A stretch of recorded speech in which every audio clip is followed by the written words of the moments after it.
This is Talkaoke. If you don't know what it is, it's a pop-up talk show where you simply talk into this microphone about really whatever you want to talk about. It's kind of up to you. We don't have a subject yet for today.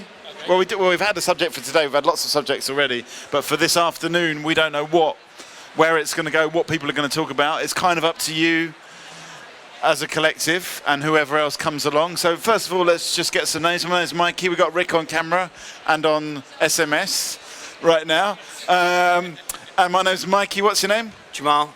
Okay, and I'm just going to turn you up a little bit, Jamal. So Jamal, yep. Roddy. And? Lachlan. Kanchan. What? Kanchan. Andy. Yep. Rod. Paul. Ursula. Ursula, welcome.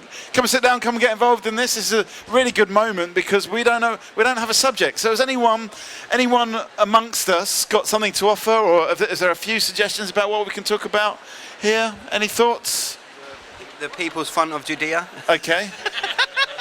I don't know what it is, but it looks okay, can you explain the People's Front of Judea for us? Well, it's really Monty Python's Life of Brian. Yeah. I'm forgetting that already. Yeah. And the question is whether it's heretical or whether it's it's actually against God. And it was mostly heretical because it never once actually insulted Jesus. Right. It only misinterpreted his understanding of cheesemakers. So, okay. Yeah. And just going specifically to the People's Front of Judea, what's that about? Well, the point of that is that everyone's fighting against a common enemy, but they're always fighting against themselves. Okay. Really. So they're just disorganised. Who were the People's Front of Judea fighting? They were fronting the Judean People's Front and the Front of People's Judea. Yeah. But I think they were splitters. Okay, so basically, you're on the side of the People's Front of Judea, fighting the Judean People's Front. Instead of the idea was they weren't actually fighting the Romans as much as fighting each other. And is that what we're like as human beings? Is that a good start? Are we all like the People's Front of Judea or the Judea? And what do you think of the Labour Party today? Is it like the Labour Party today? Draw parallels. Okay, and so I guess straight into politics. Why not? Do you see yourself as People's Front of Judea or Judean People's Front? I haven't seen the Monty Python thing. You don't know it. You don't know it. But okay, all right. Then let's just stick with the Labour Party. Which side are you on? The side when it comes to the Labour Party? I'm just observing with interest because it seems so kind of polarising. Yeah. Like a bit like American politics as well. Yeah. Actually, this is where we ended in the last Talkaoke session early on today, where people were saying, okay, we're spending lots of time talking about climate change, talking about antibiotic resistance.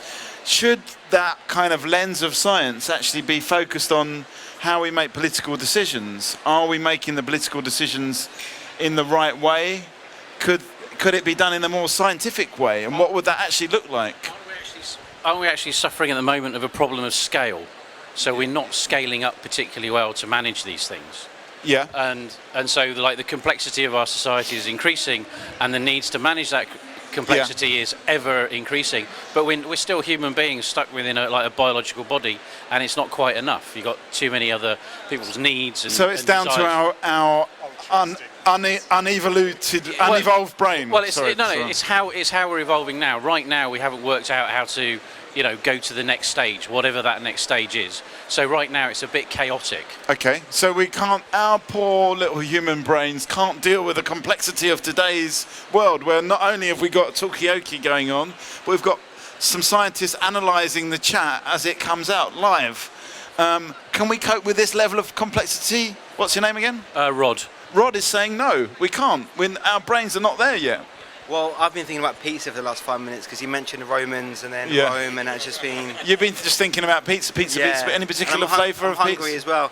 Well, I was thinking pulled chicken pizza I think would work really nicely. Yeah, okay. But as soon as you said Romans, I just started thinking about pizza. So okay. My brain can't handle the complexity, I think. Okay, your brain's stuck on pizza. Anyone else's brain stuck? Pizza's the only complexity you need. Really? Okay. This is probably an ideal moment to mention our new format, and if anyone's out there wanting to fund it, we've got which connects these two things together. We've got a new format called the Slice is Right, where we get a collective of people to design their own pizzas based on different political rule structures to see who comes out with the best pizza.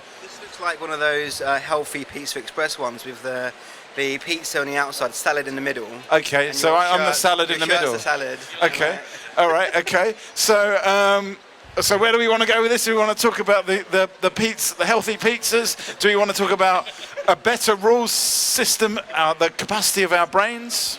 Well, I really like the pizza because it's symbolic of how we have actually accepted other cultures. Yeah. I mean, nobody says I'm not having a pizza because it was made in Italy. Yeah. But I mean, people would say, well, I'm not having this because it was originated in some particular place. So it's a good reminder that we can acknowledge the origins and enjoy the benefits without putting into... That is an endorsement of our kind of acceptance of world culture. Yes, I mean, unwittingly, we do accept world cultures, and it's a good reminder, perhaps, you know. Okay, so the pizza, maybe we shouldn't be looking to the pizza when it comes to politics. What can the pizza show us, apart from the fact you can have a hole in the middle with a salad in the middle? Is there any other insights we can take from pizza making? Well, it's going to become the future poison because, you know, the base is full of carbs and, you know, that's no longer popular. Okay, so someone needs to design a carb-free pizza. Well, could you develop a system that learns about you as a personality based on your Facebook profiles and then design a pizza based on your information or your metadata? Okay, is this something to send to big data? Should big data be designing our pizzas?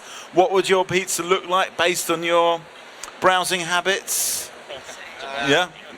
Well, given that I've tweeted #pepperoni no less than 20 times, I think it wouldn't have a hard time on me.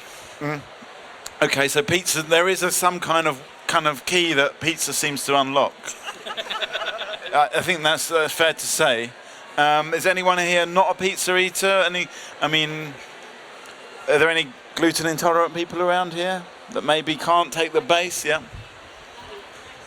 I'm a dietitian, so yes, pizzas could be healthier or less healthy depending on how you make them. And you could tailor it in all sorts of ways, but the point is the most perfect tailoring of what you like is you, and I don't know that a machine could give you a superior choice than your own choice of whether you want this or that. So you don't believe that Facebook will ever crack the perfect pizza, or Google, or any of them? Not for an individual. It might predict it in groups. Okay. Or for economically, the most profitable one. But I don't think for an individual it could be better. Okay, what do people think? I would disagree with that because not necessarily like Facebook, but you know, with all like the sensor data that you can get. So you can say, oh, you're a bit hot. Oh, you're looking. You know, you're a bit short of sugar. So it would actually, before you might be short of sugar and a bit short-tempered. So you're not going to make the best pizza. Whereas a computer that spots that says, oh, you need something to rebalance your sugar levels. You need a bit more carbohydrates. So it will actually be predictive of how to make you not only a good pizza, but a one that makes you healthier. I mean, on Thursday we were talking about who makes better music. Could a computer ever make better music than a human being? But now it's about pizza. Could a computer actually design a better pizza, and for that matter, a better system of government than a human being? What were you going to say? Have I completely killed it? No, I think it's an interesting point. But would the pizza taste better in your personal preferences, or would it be better for you? And I think that's an interesting point there. I perhaps think actually Google DeepMind might be able to solve over time. And I think as an experiment we should pose to them who makes a better pizza. Not who beats a computer at chess, who makes the better pizza. Okay, that would be a good test for Google. Is there any Google people here? Can we set Google on to making the pizza for the world? This is Talkaoke at the moment. We're talking about pizzas and their effect on global decision making. There seems to be a connection. Can I ask what the people of Judea's pizza would look like? Perhaps? Okay, what's your ideal pizza, or are you going to Google it? Well, no, it'd have to have peppers, that's for sure, and it'll be very Mediterranean. But it might also have sheep's testicles, because I think that's quite quite a delicacy. Okay. Okay. Sorry, I just got a call. I got to go. But I think my final thoughts on this. I think it would be a good idea to leave it up to the computers, because if you leave it up to humans, like Tumblr came up with none pizza with left beef, which is just pizza, no tomato, no cheese, just beef on the left. Right. What do you mean? And it, like, just Google it, none pizza, like N-O-N-E, with left beef. And then was this an artificial intelligence? No, this was people. Okay. This is what happens when you let people decide things. Okay, so people will order a pizza with no pizza, just beef on the left for some reason. And I don't know, can you actually say what is the left of a pizza? Anyway, so should we be, I mean, I'm going to try and broaden this out just to give it, you know, like the sort of like semblance of a proper discussion. We're talking about computers making our decisions. I mean, are computers better at telling us what to eat, telling us what to do? Will they actually do a better job than human beings? I don't think that. Well, a computer isn't going to know what we're allergic to. We do. Okay. Yeah. But if we tell it we're allergic to things, will it learn enough from that to be able to offer us alternatives? Okay. What were you going to say? No. Just.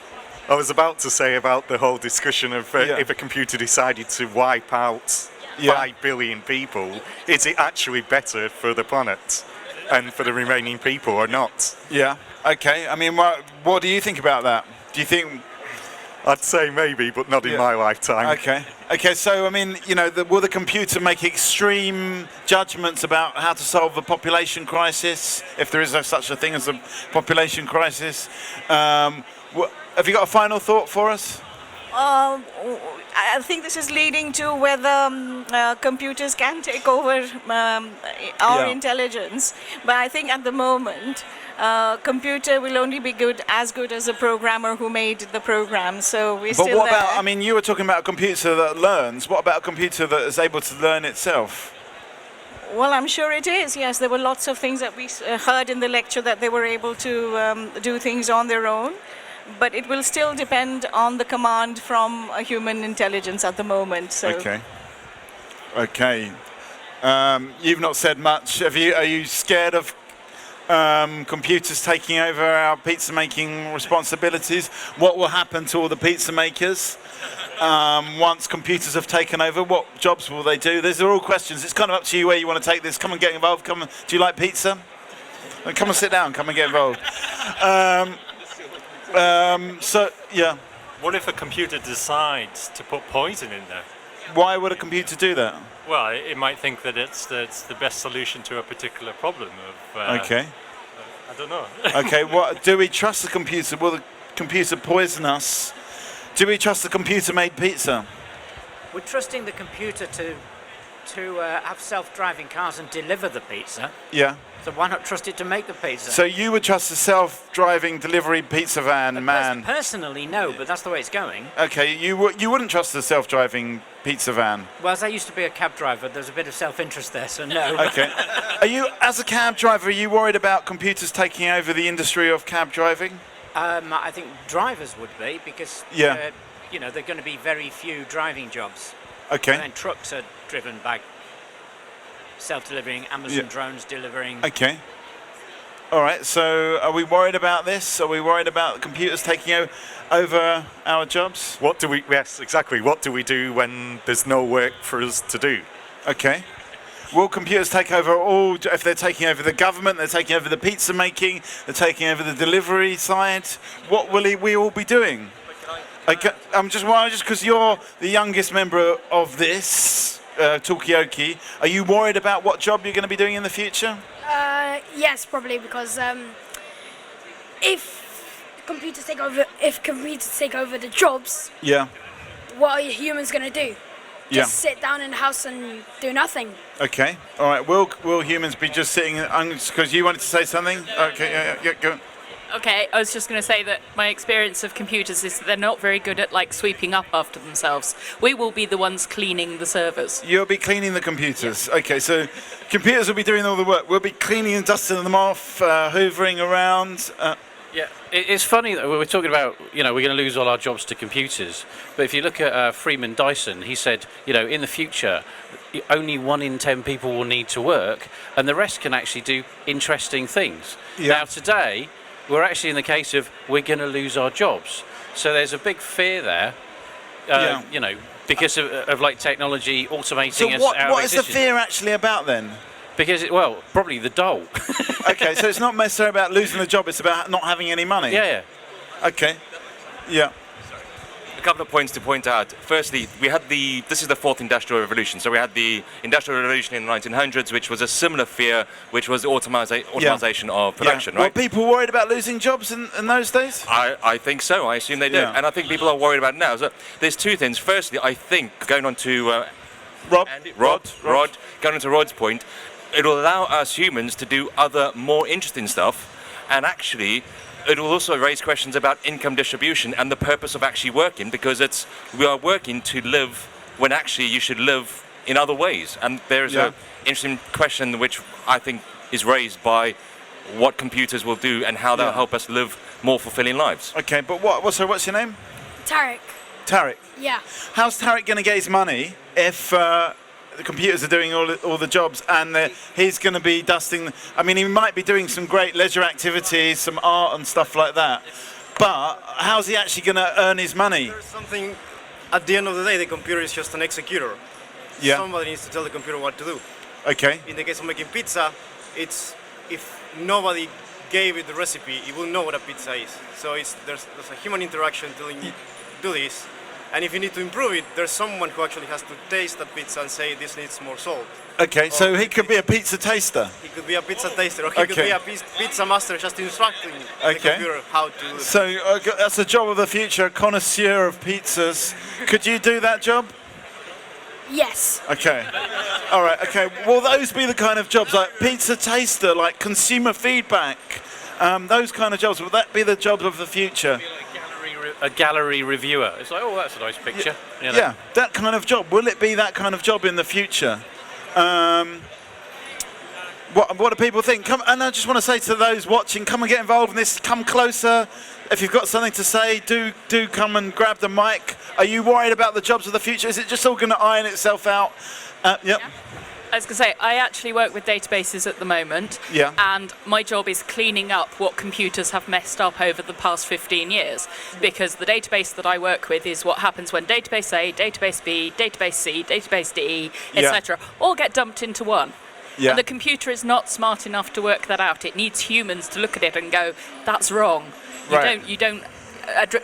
We don't format our addresses this way. That's outdated, etc., etc. We don't want 14 records for the same person. Right. And computers currently can't do that, and I think it's going to be a very, very long time before they can, based on what I'm doing day to day. So there are still going to be needs for people like me to go through what the computers are doing and say, I think you've got that wrong there. So when you're saying cleaning up the computer, you're actually talking about cleaning up the data, not cleaning the data, not cleaning, actually dusting them down. No. Yeah. But we run reports, and if a report has a comma in the wrong place, the whole database gets corrupted. So the computer is not smart enough to know that it's corrupted its data. Okay. We are. Computers are not smart enough. I'm going to come, come to you in a sec, Okay, the problem with if computers actually can learn and think like humans, it will eventually be like Terminator all over again. Do you reckon? Because they'll hack into the nuclear codes, and then they might send out nuclear bombs all over the world. Why would the computer do that? Because they want to exterminate the whole of human race. But why would they want to exterminate the human race? So then they can rule superior. Okay, all right. Well, computers. Okay, yeah. Superior over whom? If we're exterminated, there's no one to rule over. Okay. So, anyone else worried about computers ruling over us? I know it's a popular worry. Because I actually think that it's really not that relevant to happen, as the computer is as smart as the programmer, to be honest. Right. So as long as they don't give them their own minds to think of like us, then they won't be able to take over. So you think it would be a bad idea to give a computer its own mind? Yeah. If you could do it? Yeah. I mean, right now they're still sort of a bit stuck on commas in databases and stuff like that. Thank you very much. Give us a final thought. Pizza's great. Okay. I love pizza. Are we moving towards a better world pizza? That's what we're asking here. And our computer's going to... If you got a final thought, actually, you brought up the pizza thing. I love your shirt. Oh, thank you. That's what I was saying. Thank you, thank you. Okay, well, there's a couple of people that can come closer to this shirt.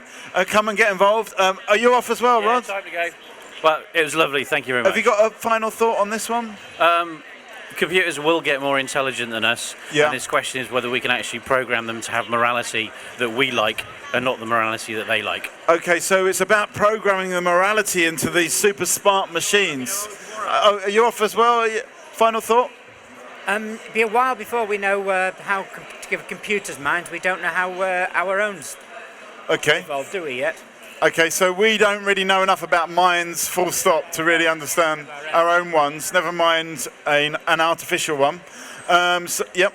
Computers are actually already taking over the world, because in Japan you see computer teachers instead of like real life Okay, humans. so it's already happening. Okay, all right. Come and get involved in this. We're worried about, or are we worried about computers taking over the world? Are we going to be able to program the morality into them? These are some of the questions.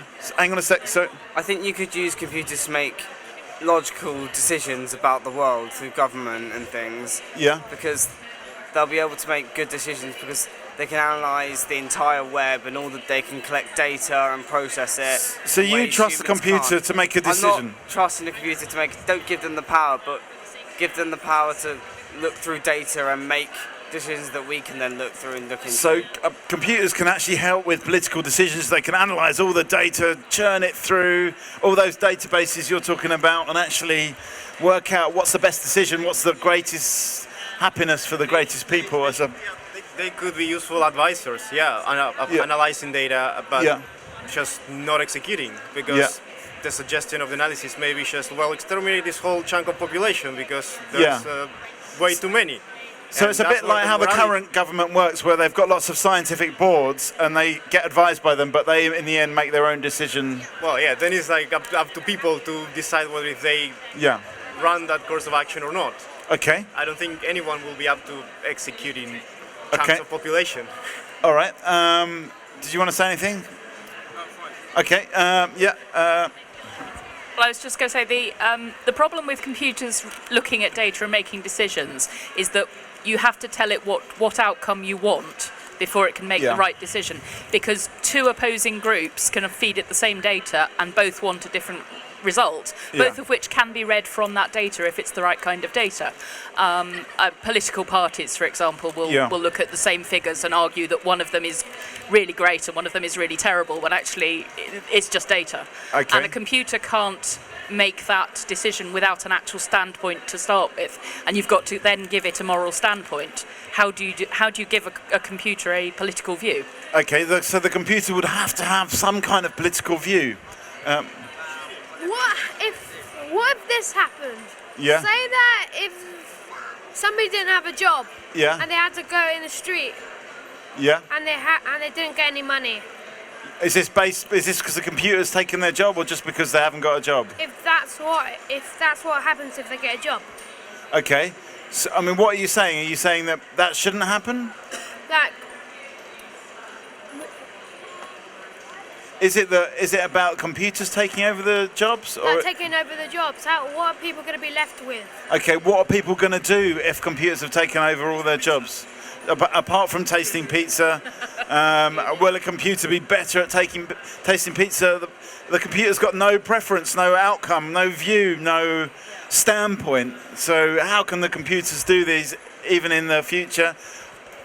Say if they take over even some jobs, say like police, think of like RoboCop. Yeah. Is RoboCop a good policeman? It depends, to be honest. Okay, not really. Not really. He's not necessarily policing by consent, I suppose. Okay, so is it good? I mean, will they do a good job as policemen, as pizza makers? I can't comment on that, but a lot of the conversations seem to be revolving around, if robots take our jobs, what on earth will people do? And I'm slightly worried by the lack of imagination there. Like, it would be amazing not to have to work. Think how much time you'd have to do fun, interesting things. But I think people, what I've got to, With what money would you do? What do you need the money for? Everything's automated. The machines are harvesting crops, pulverizing them into things, feeding, delivering the food. would you still need money, and where are you going to get your money from if the computers are doing all the work? That's what we're talking about here. Look. Hang on a second. I mean, eventually, given enough time, the automation's just going to turn into the machines can do everything for everything, even maintain themselves, and you don't need money. That's completely fine. That's good. That's something to look forward to. What isn't to look forward to, the problem, is the in-between, where we still need money, but machines are still also taking the jobs, and people are being made redundant. Okay, well, have you got a solution? Is there a way around this? Honestly, I think just get through that bit as quickly as possible, so that there's less get it all done in a few years, and then you can have this nice utopia. So you kind of have an automation revolution, and just everyone loses their job, and then we'll just have to move on very quickly, and we'll forget about money. What do people think about that? Are you looking forward to that? Lachlan is. You think it's back to the 70s? Back to the 70s. Why is it back to the 70s? No worries about money. Hippies back to the power. Did people not worry about money in the 70s? Anyone been alive in the 70s? I remember my parents worrying an awful lot about money and 3-day weeks and oil crises and the prices of everything suddenly going berserk. So yeah, there are a lot of things to worry about. Computers and the transition between a current society and a no money needed society, yes, that is the key, but that's kind of where we are at the moment politically anyway. We're taking money away from people left, right and centre, and what's happening is people are dying. And there isn't a solution to that. So, I mean, not one that involves computers anyway, because usually the problem is that the computer has said no. Okay, so the computer says when it comes to redistributing the money. So, I mean, we're already facing this problem. So what's your name? Jackie. Jackie says this problem is that we're already there. We're already at this stage. What do we do when a whole bunch of people don't have jobs, they don't have the money, they can't actually get hold of the resources? I'll come to you in a second. Yep. Well, it would technically be like Ice Age, or because it would be hunting for food and stuff like that. You think it'll be a bit like Ice Age? It'll be a kind of like, yep. Yeah, because say if back to when the robots would take over our jobs, say a solution possibly that we would be able to have to buy one of the robots to take our place in the job, and we would get the money out of the robot. Okay, so actually what you do is you buy the robot that takes over your job, and then you get the money without having to do the work. So everyone just has to buy their own robot to do their job, basically. That kind of makes sense, and you're sort of responsible for it then as well. Yep. But if you can buy the robot, there's no reason that the owners of the company can't just buy that robot, and then all they'd have to feed it is electricity. They wouldn't have to feed it any sort of minimum wage. Yeah. So they can bypass the middleman and just get the robot. So that you think the companies would just buy the robots rather than employ people? Yep. Yeah, so what you're saying is if I send my 13-year-old son out to work, that's the same as me sending a robot out to work. I don't have to work myself, so long as he does it for me. It's kind of a bit like that. But what you're doing is you're saying, look, I've still got this job. I've just got a robot. I've just got a robot doing it for me. And I'm still going to take the wages, and then. Would you like that if your parents did that to you? Not really, but then I just thought about it that the people who actually bought the robot, they would control it from home, give it set controls. So you'd have the little twiddly kind of console to control it. So you'd still sort of be working. Come and get involved in this. What do you do? This is not a spectator sport. This is about participating. We need your ideas. We need your brain power. We're facing a crisis here of unemployment. None of these kids are going to have jobs unless they've got their own remote control robot to do the job for them. So that's where we are right now. So come and get involved. Come and have a seat. We've got some new faces here. I'm going to come to you in a second. But we've got any thoughts, or are you just going to listen in for now? No, we'll listen. Okay. Yep. What if somebody worked as a janitor? Yeah. And not many people that work as a janitor, or people that clean buildings, don't get that much money. Yeah. How are they going to buy a robot? How are someone like a janitor or a caretaker get the money together to buy a robot? Will they actually be able to get that money together? And can we help them in any way? Okay. Yep. To answer that, I would say that different set jobs would have different amounts of money to buy, because the people who had the low amounts of money as a paycheck, would get like that sort of robot, and that would be programmed to the jobs that get the least amount of money. So there'll be different amounts of. Okay, so there'll be different price robots for different kinds of jobs. But thinking about the government, everything's like high priced now, and it's all competitive to try and get the money. So how are janitors gonna get the safe, like the equal amount of money and buy a robot? Okay, how do we get this money for for example, the janitor? How do we get them the money to buy their robots? Also, wouldn't there be an incentive to like hack other people's robots so that yours is better at making money than someone else's? Okay. Would people be hacking each other's robots to make them worse? Vandalizing each other's robots? Would it be a bit like we heard about the Luddites earlier on? Would it be a bit like that? With people smashing up each other's robots? I mean, have you got a view on this? So in theory, you buy a robot to do your job. Why not get that robot to do everything for you? Like, go buy your groceries, etc., etc. Well, it could do everything, yeah. Stay at home. Yeah. It doesn't make sense. It would just lead to more problems. You think it would lead to more problems? Why? Well, because if you have robots doing your job, that robot will go out and get the things you need for you. Yeah. Who will then talk to robots in the shop who are selling the things you need to do. And presumably everyone would just be at home the entire time. Yeah. So what's wrong with that? A lot of things are wrong with that. Okay, so people will end up staying at home the whole time. Is that how it's going to look? So what if your robot malfunctions while you're at work and it gets fired? Is it the robot being fired, or is it yourself and you get to replace the robot? Okay, is it you or the robot that gets fired if you mess up? Yeah. Over here we were just talking about, firstly, Wall-E, where human beings turn into enormous blobs because they never leave their beds. Yeah. And that's not a good thing for us as a species. And secondly, what was it we were saying? If they form a union and they decide that the robots aren't actually having this anymore and they're not going to do our jobs for us. Will the robots then will form the robots be able to rise up and say no? Will it be the rise of the robots? We're talking about this possible scenario. What would happen if robots took over all work? Would it be bad for us? Would it be good for us because we don't have to do any work? Or bad because we don't get any money? Or any exercise for that matter? To stop this whole crisis overall, just don't program the robots to do your job. Yeah. That's to stop the whole crisis. Will it stop the problem if you just say, no, I'm not going to program a robot to do my job? You say no?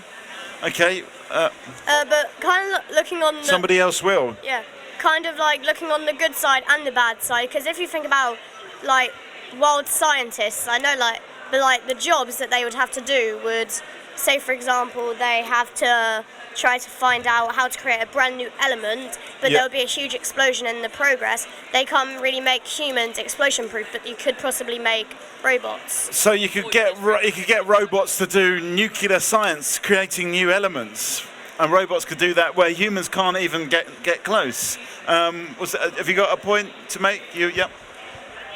People were mentioning before as to whether we stop programming the robots to take over our jobs. At the end of the day, there's a robot race going on at the moment, or an artificial intelligence race going on between different countries, between the Americas, between China. China are building at the moment, or they have built the fastest supercomputer in the world. It won't be long before America tries to leapfrog that. Google have invested a huge amount in artificial intelligence. They're racing as fast as they can. So why are they doing this? Because they think at the end of the day, the country that has the strongest artificial intelligence will then be able to have the greatest power. It's like having nuclear weapons. The Americans and the Russians, they both built up nuclear arsenals because that was the most powerful weapon at the time. So there's a technology race, and we want to get these countries are wanting to get robot power. And we can't just say we're not going to be involved in this because there's other countries that are doing it already. Any thoughts on this side? Are you worried about the rise of the robots? Are you worried about employment, Lachlan? I don't think there's really anything that can be done, because anything humans can do, robots can do either cheaper, or like even if there's I forgot, I think Billy or something. There's a robot that was able to learn tasks. And people say, oh, he's so slow, it'll never amount to anything. But it doesn't matter if he does things 10 times as slowly if he costs 1% to do. Right, okay. Because it's still saving 10 times, because you don't have to pay at minimum wage. Okay, so even if a robot's 100 times slower, he's still going to get the job because all he needs is a bit of electricity. Yep. Well, a robot will work 24 hours without breaks and things like that. Yeah. Yes, they will take over the job of workers. Just look at the car industry. But there again, if you look at the jobs that robots can do, they're now being used to do medical operations. Yeah. It's supposed to be far steadier than a surgeon. Yeah. Yes, I think robots are good. What about this idea that's been suggested on the table so far? What do you think about this? That people, like, say for example, a surgeon, if the surgeon buys the surgery robot and gets the benefit from it, if they actually, and they can sort of sit at home and control it or sit in their office, would that work as a way to keep people employed? Because instead of becoming the workers, they become the owners of the robots. You've still got to teach the robot to do the job. Yeah. By programming it. Okay. Well, back to what I said earlier, at the end of the day, the computer is just an executor. You still need someone there monitoring and supervising, telling them what to do and how to do it. So we're still going to need the surgeon, even though we've got a robot surgeon. I've actually had robot surgery. No way. I have, yes. Were you worried about the fact the robot was doing it? Partly no, because they didn't really tell me much about it, and partly because actually I knew that my surgeon would be standing there, right, looking at every single thing that was happening and would be able to respond to anything that didn't go as expected. Right. So human bodies aren't predictable, so even if the robot does everything it's programmed to do, you still need a surgeon standing by. You still need a surgeon there to go, oh, we've gone through this bone and there's not what we expected on the other side or whatever, you know. So I think the surgeons and skilled jobs like that are definitely still going to be human hands-on. Give us a final thought before you go. Give us a final thought. Lasagna is better than pizza. Okay. Good job. Can a robot make lasagna? No. Robots are only good at... This all started off with robot pizza makers, and are they going to take over the pizza world?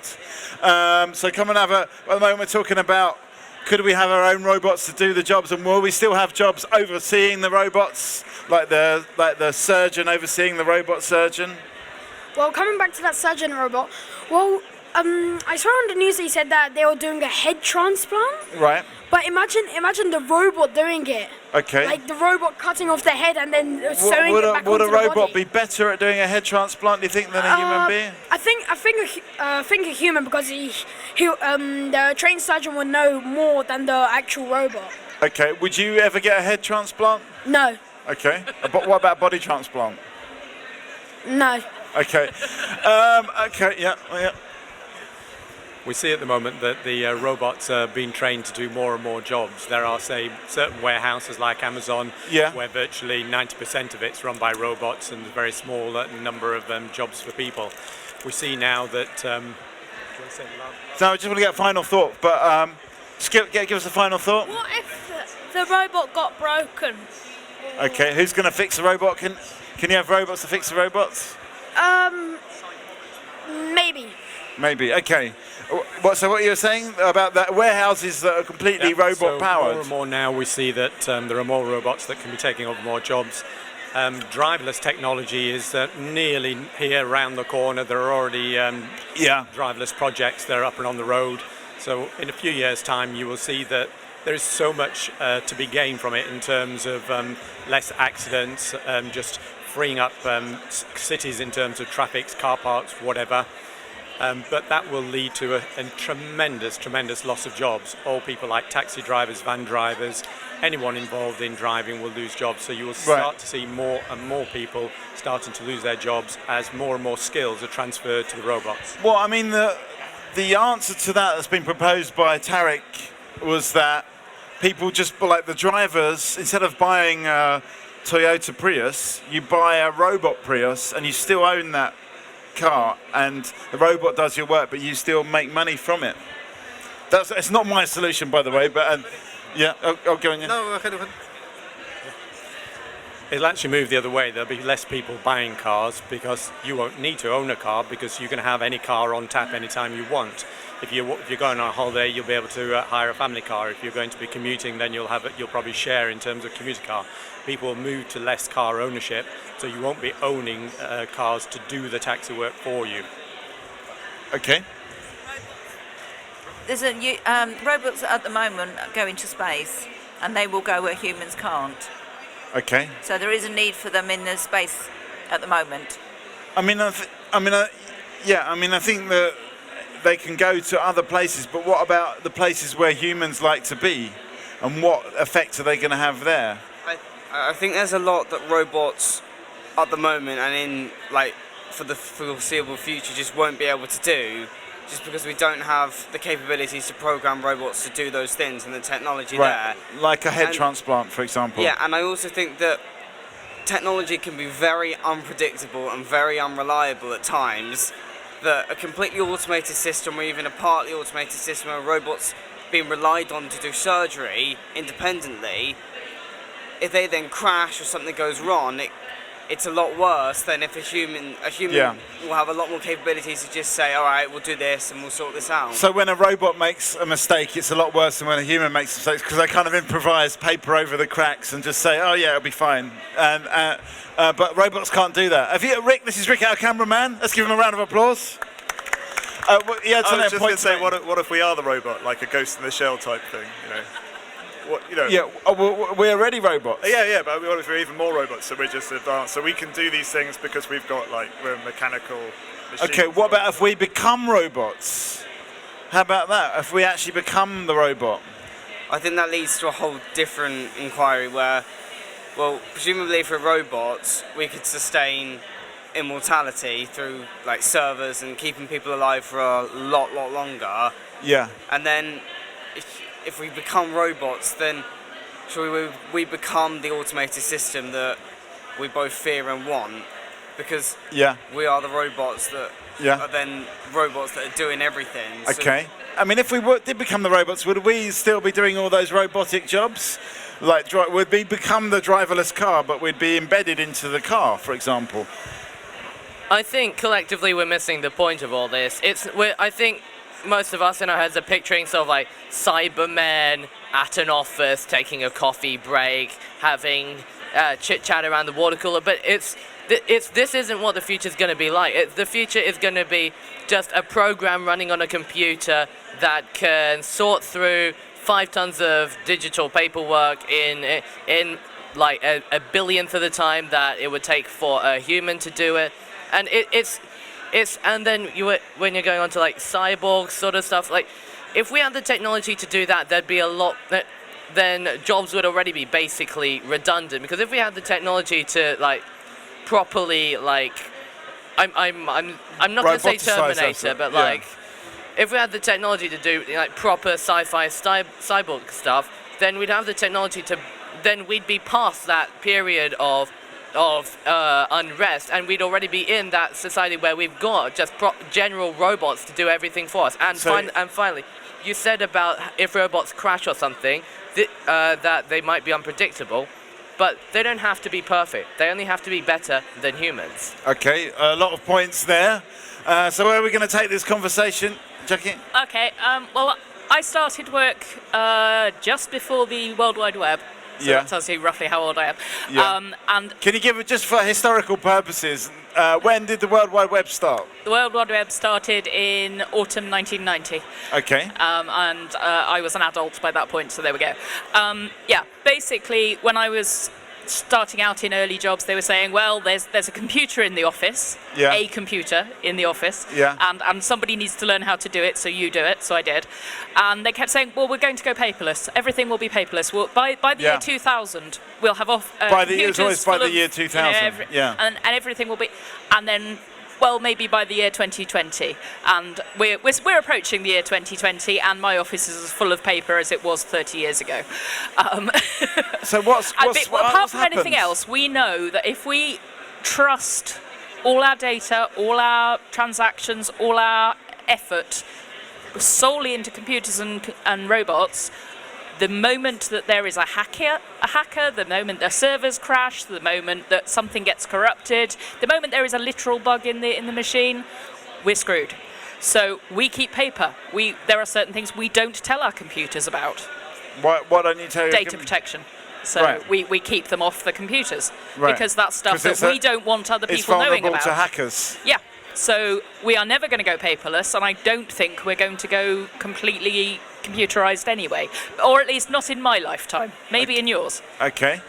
Yeah, we've got a new face table. Did you want to say something? You take precedence? Yeah, I would like to say that I agree with you, but that's why companies invest so much in protection and firewalls and all those things. So that's very So you think important. when the firewalls get better, that we'll finally go paperless? Yeah, I think that the technology can improve and go into that direction. But paperless is not going to happen, I think. Yeah. Okay, Yahoo mentioned Yahoo got hacked, yeah. I was thinking just that if... wait, what was the point again? Sorry. Well, I mean, there's several points here. There's quite a lot of points. I had a point. But, okay, so we're talking about... so no, Jackie's been... Specifically the point which you said about... about the firewalls and about firewalls. Surely if firewalls get better, then hackers will be able to find way. If the people, so it's a kind of arms race. The people who develop them will eventually get known how to break through a firewall which has been built to be better than the hacker. So, but can't they just do that with the if they really wanted that information? Can't they Mission Impossible style just climb in through the ventilation? It's not exactly practical, is it? It's easier to hack information on a computer than it is to break into a building and steal the files. Yeah. Okay. Yep.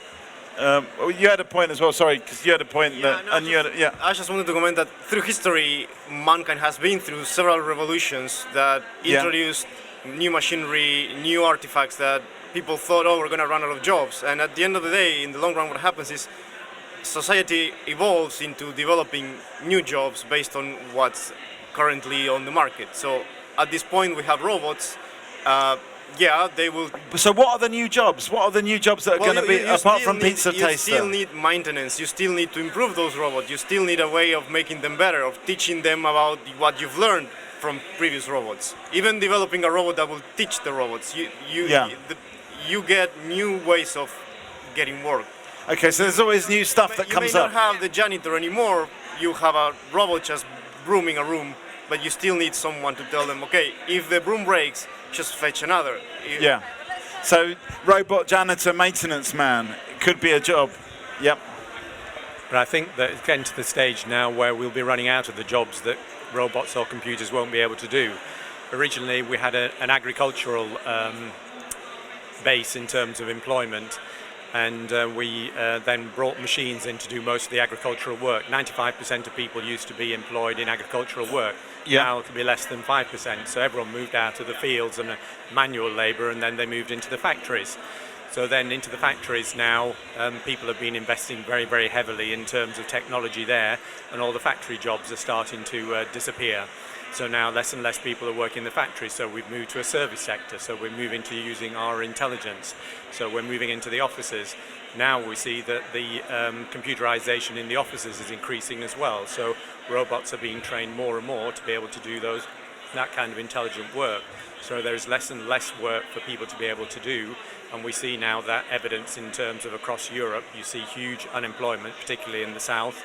We see the results ourselves here in the UK in terms of Jeremy Corbyn and the popularity that he has. People are protesting now in terms of why we're not being protected. They see that their jobs are disappearing. Yeah. We see over in the States with Donald Trump that he You think this is all because of automation and because of... It is because, there are less and less work for people. There's a group of people out there that feel that they are being abandoned by society because there is no work for them. Okay. They feel that they're not being looked after, they're not being cared for, and they don't see a future for themselves. They're disenchanted and they're protesting against it. So we've got, in a way, what we're talking about is already happens. We've got a whole group of disenchanted people, and because of that, that's kind of informing our politics.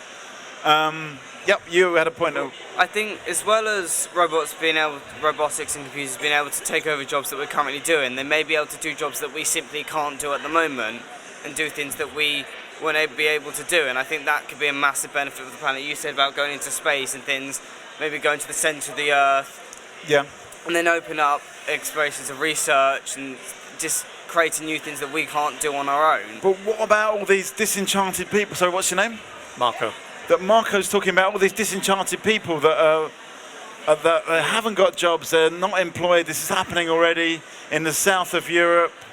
How are robots going to help them? Are they just going to get left behind from this? I don't know. I think it's difficult to decide because there are definitely benefits of robotics, but it's also massive downsides because then you have that massive amount of people who have no jobs. Okay, is there a way to include those people, to bring them into this robotic revolution? No. No. No, but like, no, it's not that they're being unemployed because they're lazy, it's they're unemployable. Financially, it makes no sense to hire manual labor when you can hire some automated diggers. It makes no sense to hire lawyers to go through discovery, which is basically they go through lots of paperwork to look for patterns that might suggest something unlawful is going on. There's no reason to hire lawyers to do that when you can just get a machine that can do a whole room of lawyers' work, or a day's work, in maybe a couple of minutes. So what about the people, I think this is Marco's point, that no one seems to be addressing. What about all these, and they exist already, all these disenfranchised people that have got they don't really see a purpose for existing because they've not got a job, they've not got any kind of stake in this whole robotic revolution. I think they're sort of like the first wave, if it makes sense. The first wave of people who are going to become unemployed, but I think the best way to sort of, appease the people who are complaining about this is mostly the fact that if they don't have anything particular to, I have no idea where I'm going with this, but if they have nothing really to contribute, then it shouldn't be seen as, oh, they should still contribute in some way. Like, maybe if they can't really have a productive job, maybe they shouldn't be expected to have a job. Okay, so don't place pressure on them to be expected to have a job when it's not their fault, okay? I think that our society is moving much more towards a leisure society where people are going to have a lot more leisure time and they have to fill that leisure time with something, and I think definitely technology has a part to play in that, and whether that's robots or whether that's virtual reality or whether it's gaming, there are all sorts of ways in which technology is going to have a part in that increase in leisure time, and ways that scientists can look at, how are we going to fill our leisure time when we have so much more of it in the future. Okay, how are we going to fill our leisure time, Jackie? We are going to need a major political shift socially and actually with big P politically, because at the moment we have unemployable people, we have people who are underused, we have people who are overqualified for the jobs they are in because we have changed our labour market to the point where you need a degree to go and work in a supermarket now because they won't look at you otherwise. I am exaggerating, but it's only slightly. Yeah. We have an overqualified population doing the jobs of the underqualified, and the underqualified have nowhere to go. Yeah. And I've been disabled for 12 years. I have been on all the various benefits that happen, and there is no respect for people who are unemployable or who cannot work. I work now, but I couldn't for a long time. There is no respect for them, and politically, it's a time bomb waiting to go off. So yes, we can agree that robots are going to make this transition for us and so on, but you can't just ignore what happens to all the those problem people? of all those people. We're not in the mood for revolution, but that's where revolutions come from. Okay, will it lead to a revolution, a kind of anti-robotic revolution? There's loads of people out there, as Lachlan said, they're unemployable because there aren't jobs for them. What's going to happen to these people? Are they just going to be allowed to be frustrated? You were sort of suggesting that we're kind of down on those people for not being able to get a job when it's not their fault. So what happens to those people?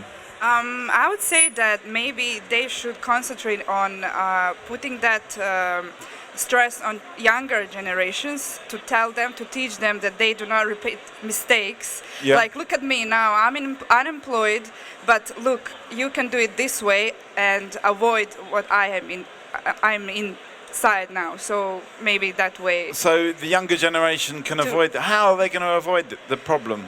Probably by learning by some other people's mistakes. For example, like not going to school, not going into reading books and so they need to get more educating. the young people need to be extra educated.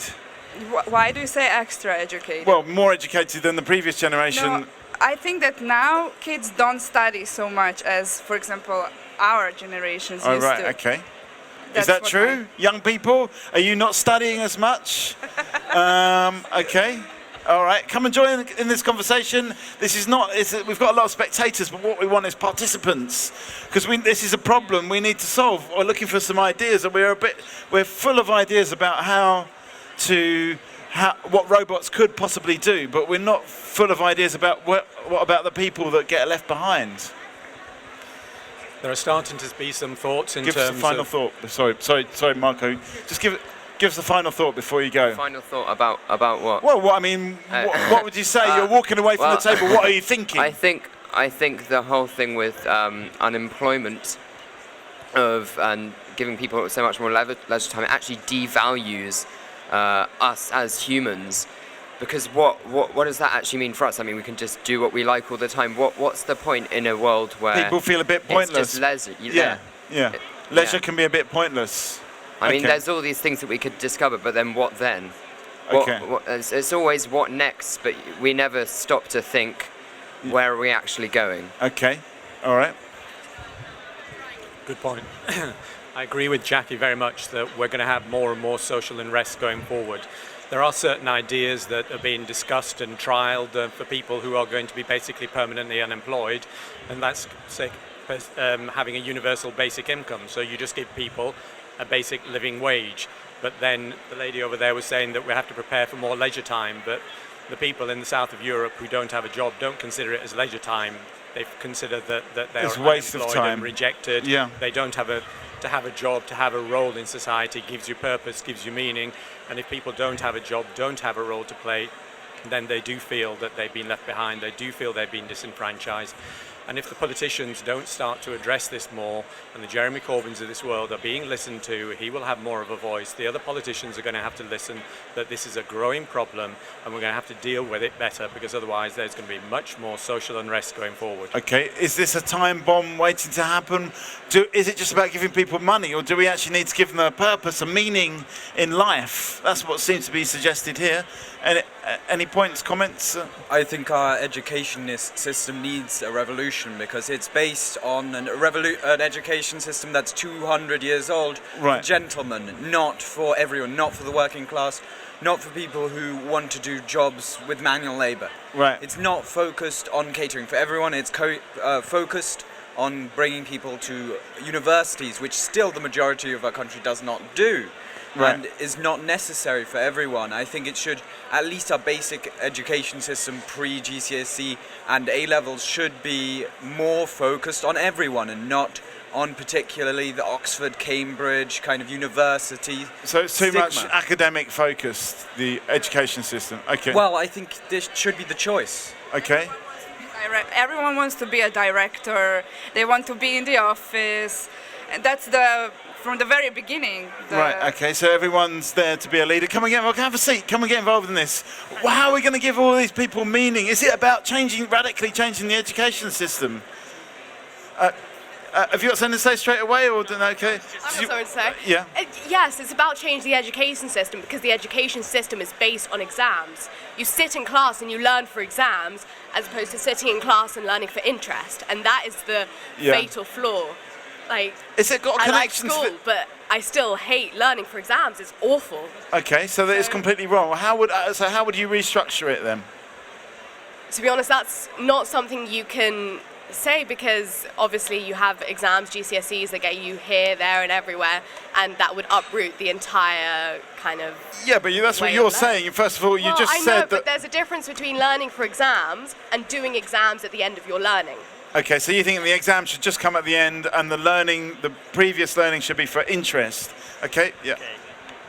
I don't know. I'm just thinking out aloud here. That's great. That's what we do at Talkaoke. Okay. So I'm just thinking that exams are good, but I think when you come to university level, and probably beyond that, there's a fundamental problem in that there's probably a number of people who will focus on getting the exam right or the best mark that they can, rather than the knowledge that they should be acquiring. So in theory, it's quite possible, for example, to take a particular exam, memorizing based on past solutions for particular papers for that exam, and then you could end up with a complete ace. But then that would in turn, make you lack the knowledge and the skills required to go beyond that. It's a bit like what you're saying, so not quite knowledge focused, it's more grade focused. Yep.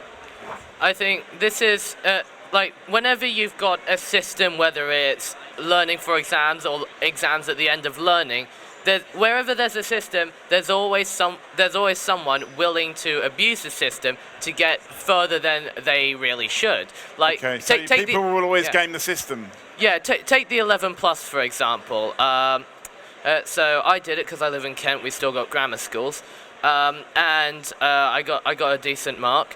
But there are the people who hired private tutors, who went to clubs that focus solely on X is to Y, Z is to whatever. They're gaming the system. Yeah, and they're taking the system, they're thinking, okay, I want to get the 420, that's the top mark. How do I get the 420 as opposed to how do I learn better? Okay, so education seems to be about almost like a level game in computer games, that you're just about getting to the next level.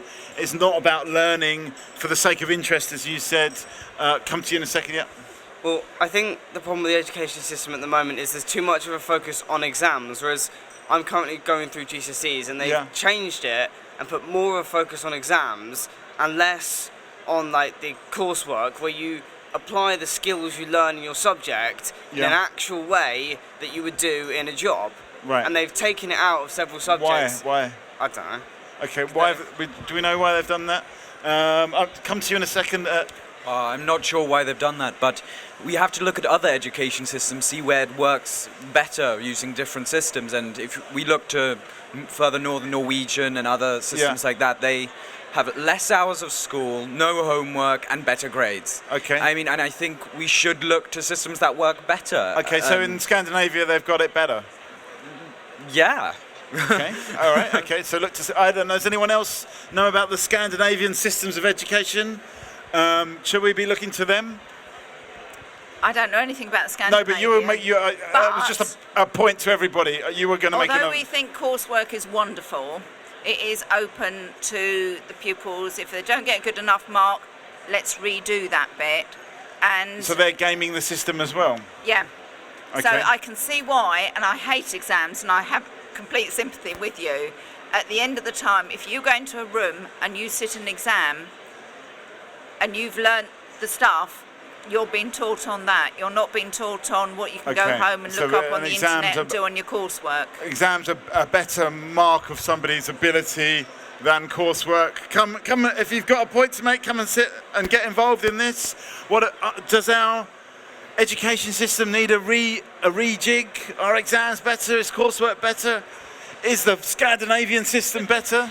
Well, obviously at the moment they've been talking about grammar schools a lot, and I think what people are getting upset about is the memory of the children who went the wrong way. But if we had a system where there were children who are allowed to make active choices, not whether you pass or fail the 11 plus, but whether you actually want to be a university graduate, or would you rather be a plumber? Because we will always need plumbers. Well, we used to have secondary moderns and trade schools, and we used to have academically streamed grammar schools, and we had a lot more plumbers and builders. we actually had skills crises in the last 10 years because we weren't training enough people to do manual jobs that we needed. Okay, and so we will continue to want to build houses unless we get the robots to do them for us. And frankly, I would not trust a robot to build a house.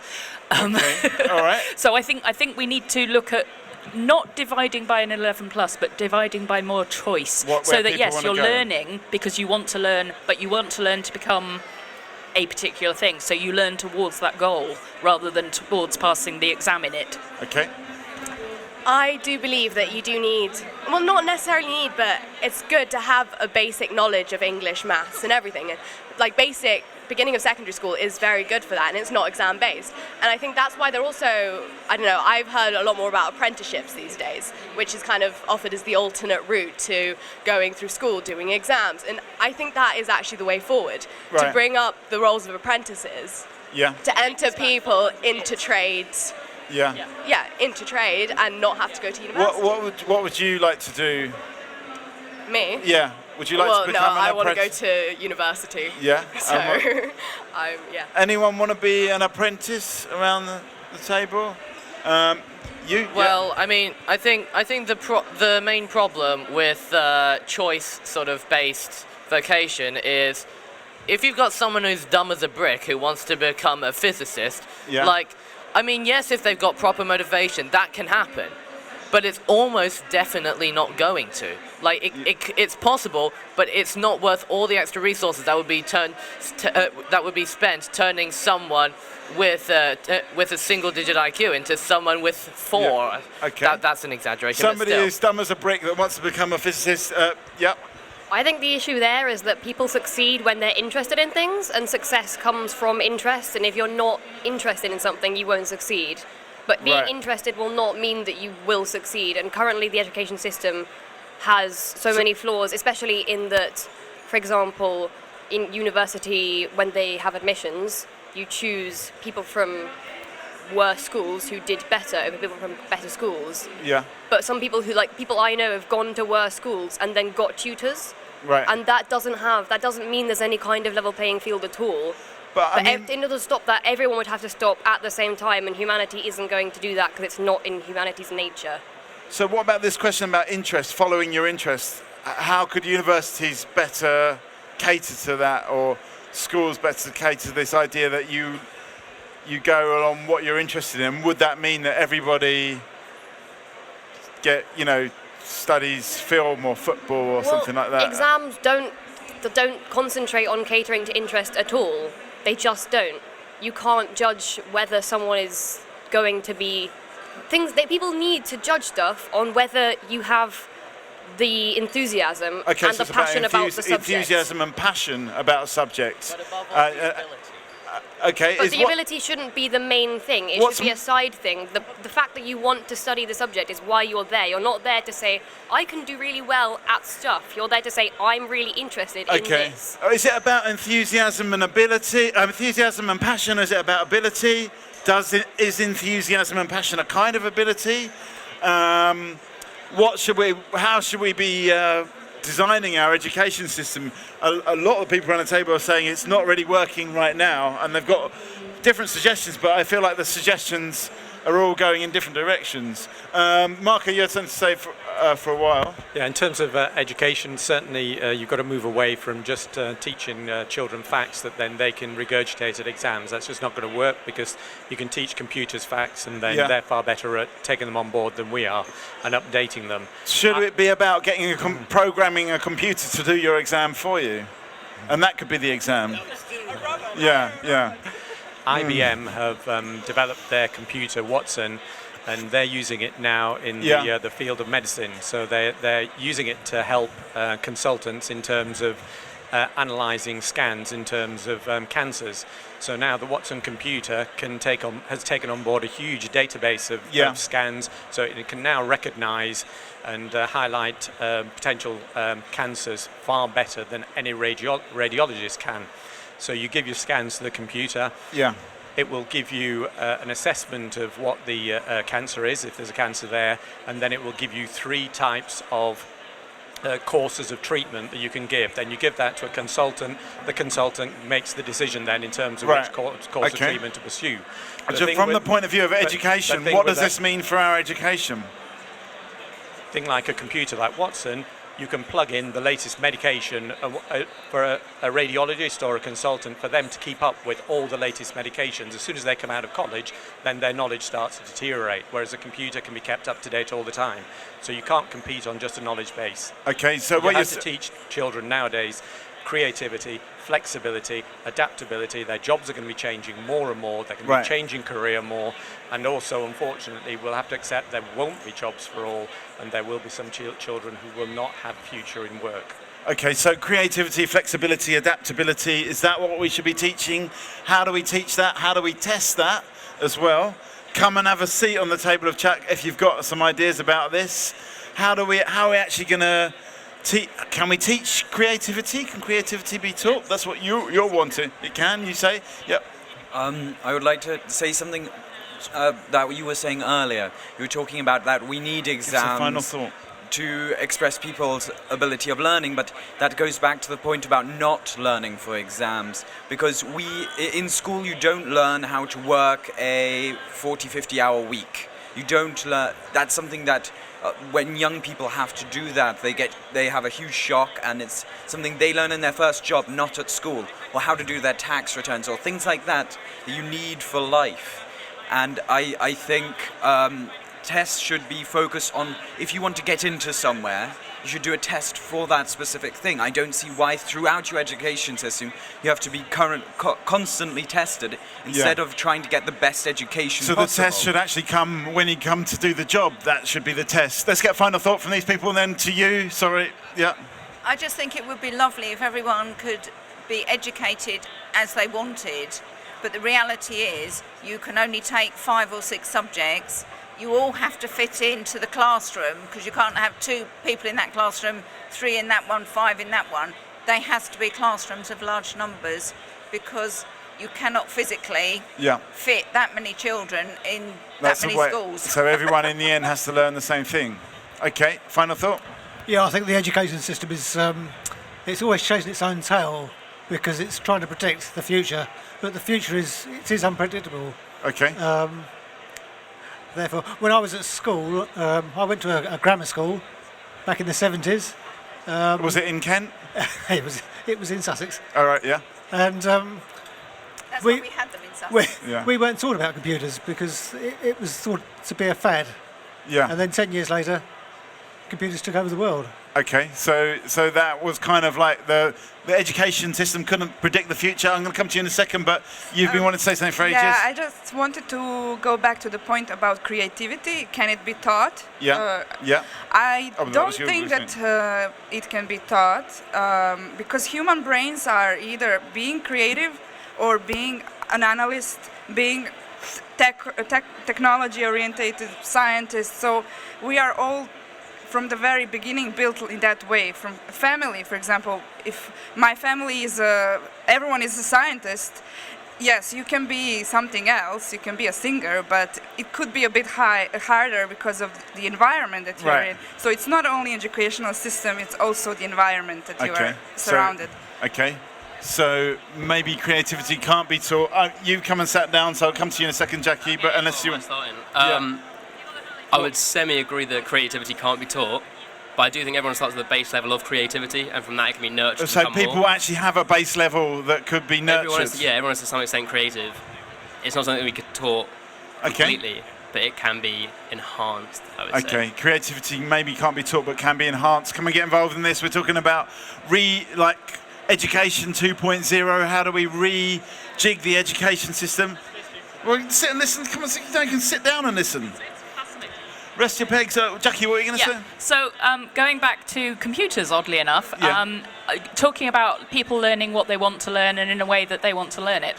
One of the ways that certainly my son's school is doing it is with maths.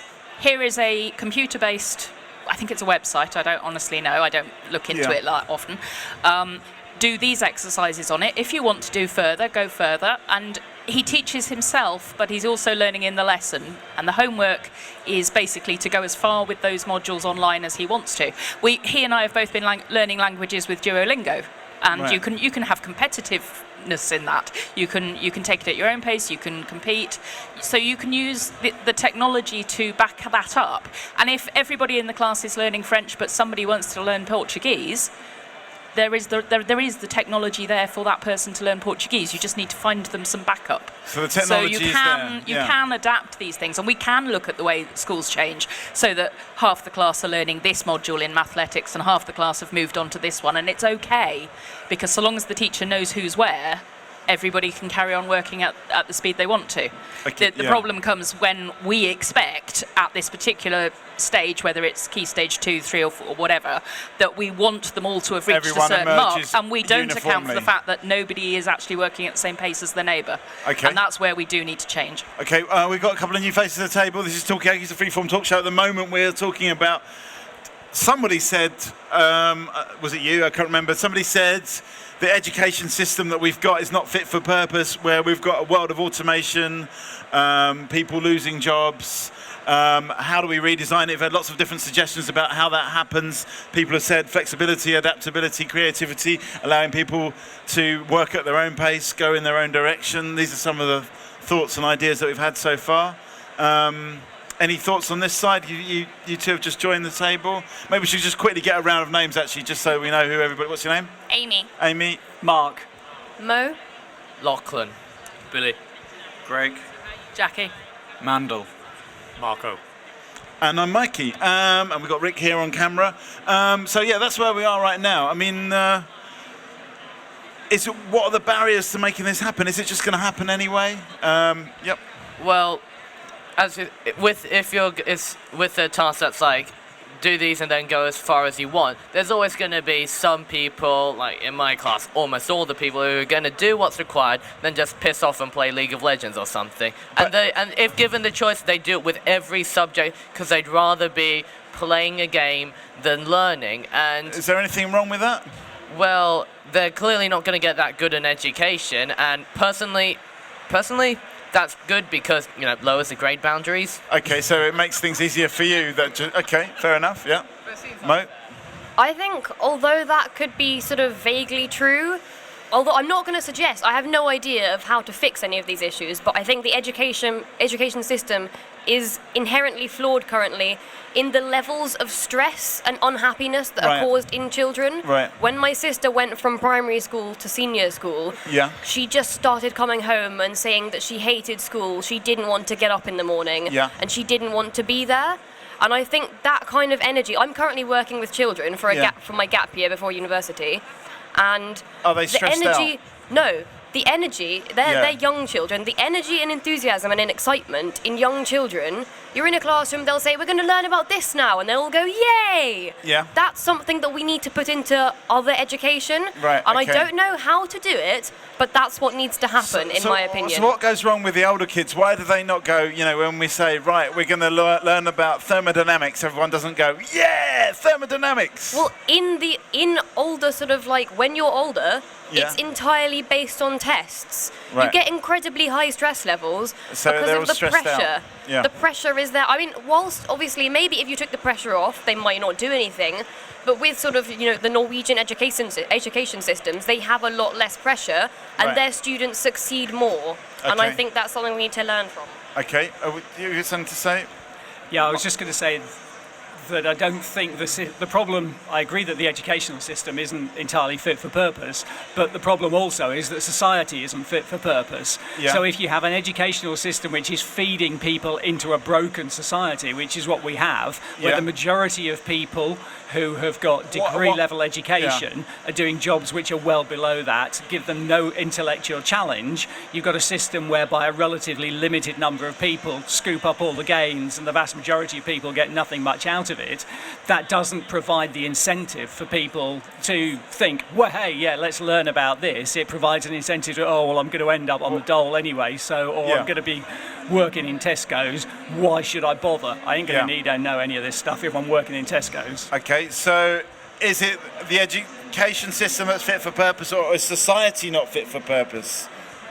I think you need to define what the purpose is. I've found that I'm halfway through my degree, but a lot of people I know, we go through education as a means of learning, memorizing, taking exams, as a means of passing it and getting on to the next level. Yeah, so it's like that level game thing. It's just about getting to the next level. And you're talking about the fact that everyone has a degree now, and that everyone, so you have to get to the degree level to get into anything significant, and even those with a degree now are doing mundane and not really high-level jobs. And it's just, do you have to go a step further? Like, do you have to have a master's? Do you have to have a PhD now to get to the higher-level jobs? Okay. What's higher than a PhD after that? What comes after? Anyway, that's another question. Final thought? Yeah, my final thoughts. I think every student in the UK could do with having an existential crisis. Like, I think this is the point that you're making, Amy, isn't it? What's the purpose of all of this? But I think, if you want to motivate them, just make them think, why are you at school? Is to get good qualifications. Because if people keep thinking, oh, we're just here because we have to be here because the law, etc., and people think education's going to be good for me, then the UK's never going to be up to like the standards of, say, China. But what's the purpose of having the good qualifications? I think that's the point that people have been saying. What's the purpose of doing all this if you're going to end up working in? I think Tesco's has been singled out for employing degree-level people to do mundane jobs. I almost completely disagree with his final thought there, just because I don't think that people should be thinking. There is a moment where everyone goes through that thing of why am I here, what am I doing, what is the purpose of this? But the purpose isn't to get qualifications. You can do things without qualifications, as my friend over here is a prime example of, and I think the main purpose for education is to learn, to find knowledge, to be enthusiastic and passionate about what you're learning about, and the qualifications are something that prove that whilst you can do the things and you're clever and smart, you are interested, and that is what makes society... Society, I completely agree, society is flawed, but society needs to learn from not going to jobs, just going to your job every day to get just money. Just going through the motions. People aren't taught to have jobs that they enjoy. They're taught to have jobs that will get them money so they can go through life, save up, have a So in a way, it's like a mirror die. of the education system. It's like going through this process just to go through the process. Exactly. Okay. Are we just all going through the motions? Do we need an existential crisis to work out what it's all about? You've not said anything yet, so I'm going to privilege you. But well, first of all, I do enjoy my job. What can we ask what your job is? I work at Imperial as a researcher. Yeah. I want to pick up on this chap's point about the education system. I don't think we're necessarily flawed. I think we have got to a point where we say everyone should go to university, and that isn't necessarily the correct thing.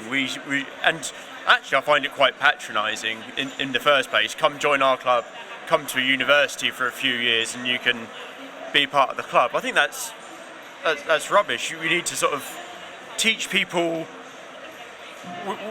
within their means in a way, and if that requires, I think we should have a syllabus essentially for English, maths and science to get you up to a basic level, and then if you can then function in society by working as a joiner, and you can get trained in that. You can do apprenticeships or something like that. You don't have to go to university, especially if that's going to lumber you with massive amounts of debt and a media degree, which will never be of any use to society. Okay. Will a media degree ever be any use to anyone with a media degree here? You've got media A-level. Okay. So what about this kind of existential thing? What's the purpose of all of this? I come to you and say, yep. This is what I was going to come back to, was the existential crisis. Firstly, I work for a university, and please don't have your existential crisis at university. It gets very awkward admin-wise. Yeah. So when should people have their at school? No, I think what actually we should do is, we are on this train where from the age of increasingly younger and younger, so at 2.5 now you go to nursery and you start learning formal, this is an E, this is an A, and it's like 2.5, really? Do we need to do that? And we put people on this train and we let them off either at 18, because the school leaving age has now gone up, or we let them off at 21, or actually increasingly we shove them into masters and PhDs and things that they might not necessarily want. Is it just a people processing system? What I actually think, it is a people processing system to an extent, and I say this from the inside of the university, looking at people going, this person should have left the train a while back. This person needs a break. And taking a gap year is a very, very important thing. And actually, I think people should be encouraged to take more than a year. I think we should actually say, right, you've got to the end of this stage of your education. Now you need some life skills. Then you go back to university and you say, am I still passionate about the subject I want to study? And if you're not, that's a sign that you shouldn't actually be there doing that. You should be doing something else. Okay. Keep the passion going. If you're not passionate, why are you there? Yeah, you had a point? I actually have a complaint to the dinner ladies in my old school. Yeah. Because they used to let hairs going onto my food. Okay. So another reason why the education system's not fit for purpose. We're talking about the education system. It's not just about where we're going, what it's all about, but it's also about the hairs in the school dinners. I'll come to you in a sec. Yep. I was going on his point actually that everyone has their specific route and it should not be through uni. I personally, after my GCSEs, I'm 18 now, I took 2 years out. Right. And I worked for 2 years, first in a restaurant as a chef and then later as a manager in a villa to rent. And now I'm going back and doing my A-levels because that's what I want to do. Are you better informed now? Got better? I think I certainly know what I want to do more now. What do you want to do? I want to go back to my old job, to do managing. I'd want to do the same thing I did the last 2 years. Right. But I decided I wanted to be a student once because I didn't want to go to university, so I wanted to be a student one more time and enjoy that. Right. And I'm in a position where I'm able to do that, but a lot of people can't choose that for themselves. Okay. Because of their parents or the systems that we have in place are very much expecting you to go to school and uni. Okay, so are we on a sort of like this kind of track, as you were saying, that we're just going through this process, going through the motions when it comes to education?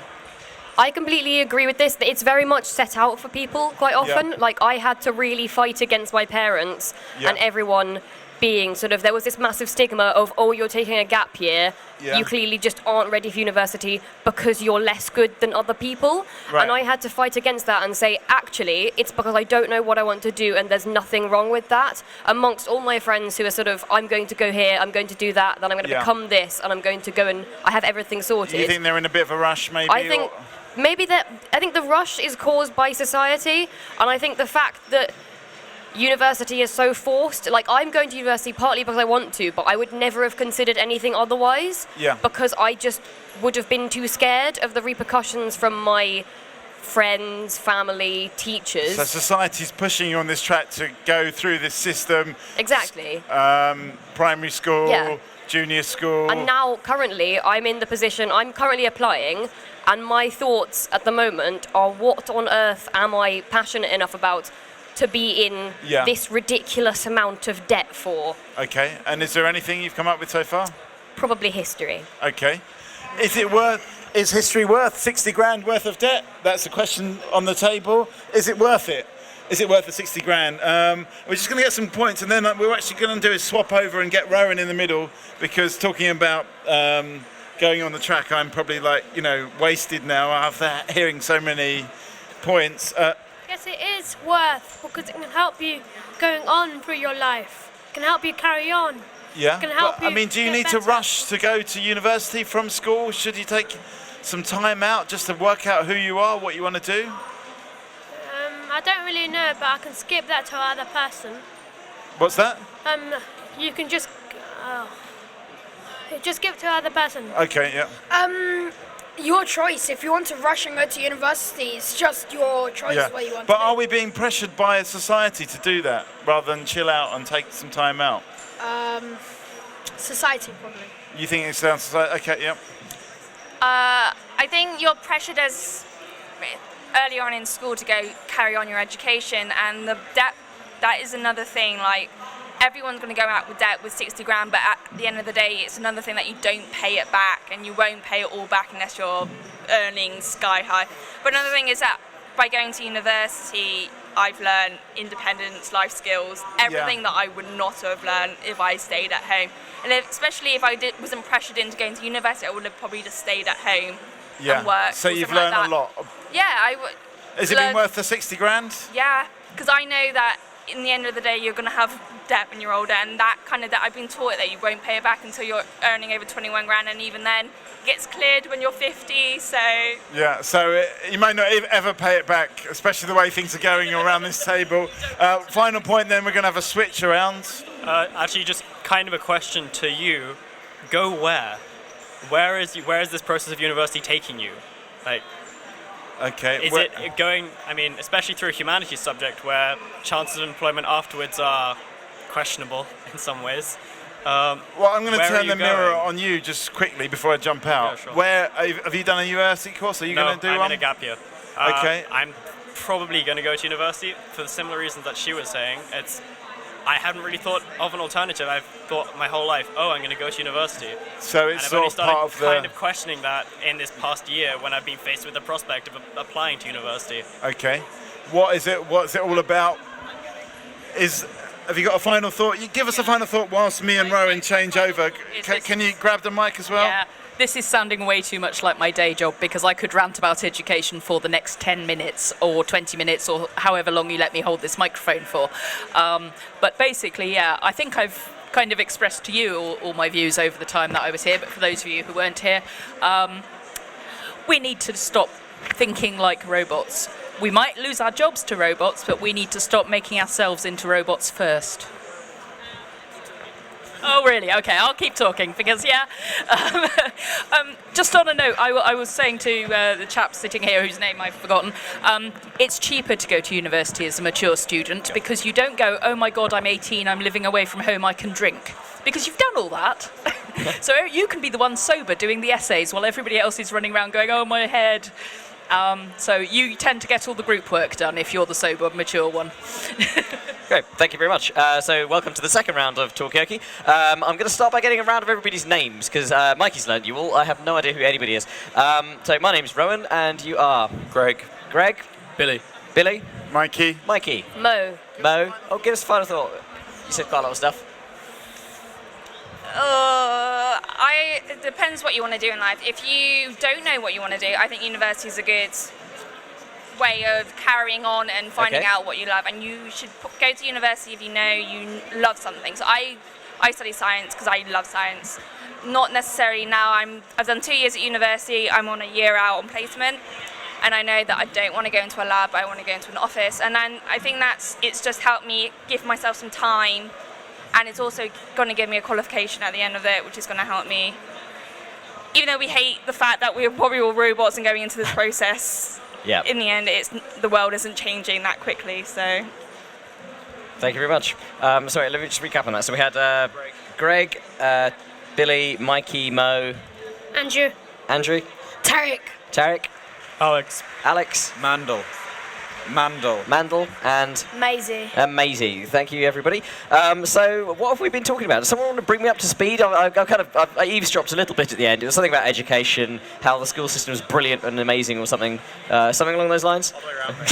Right, gotcha.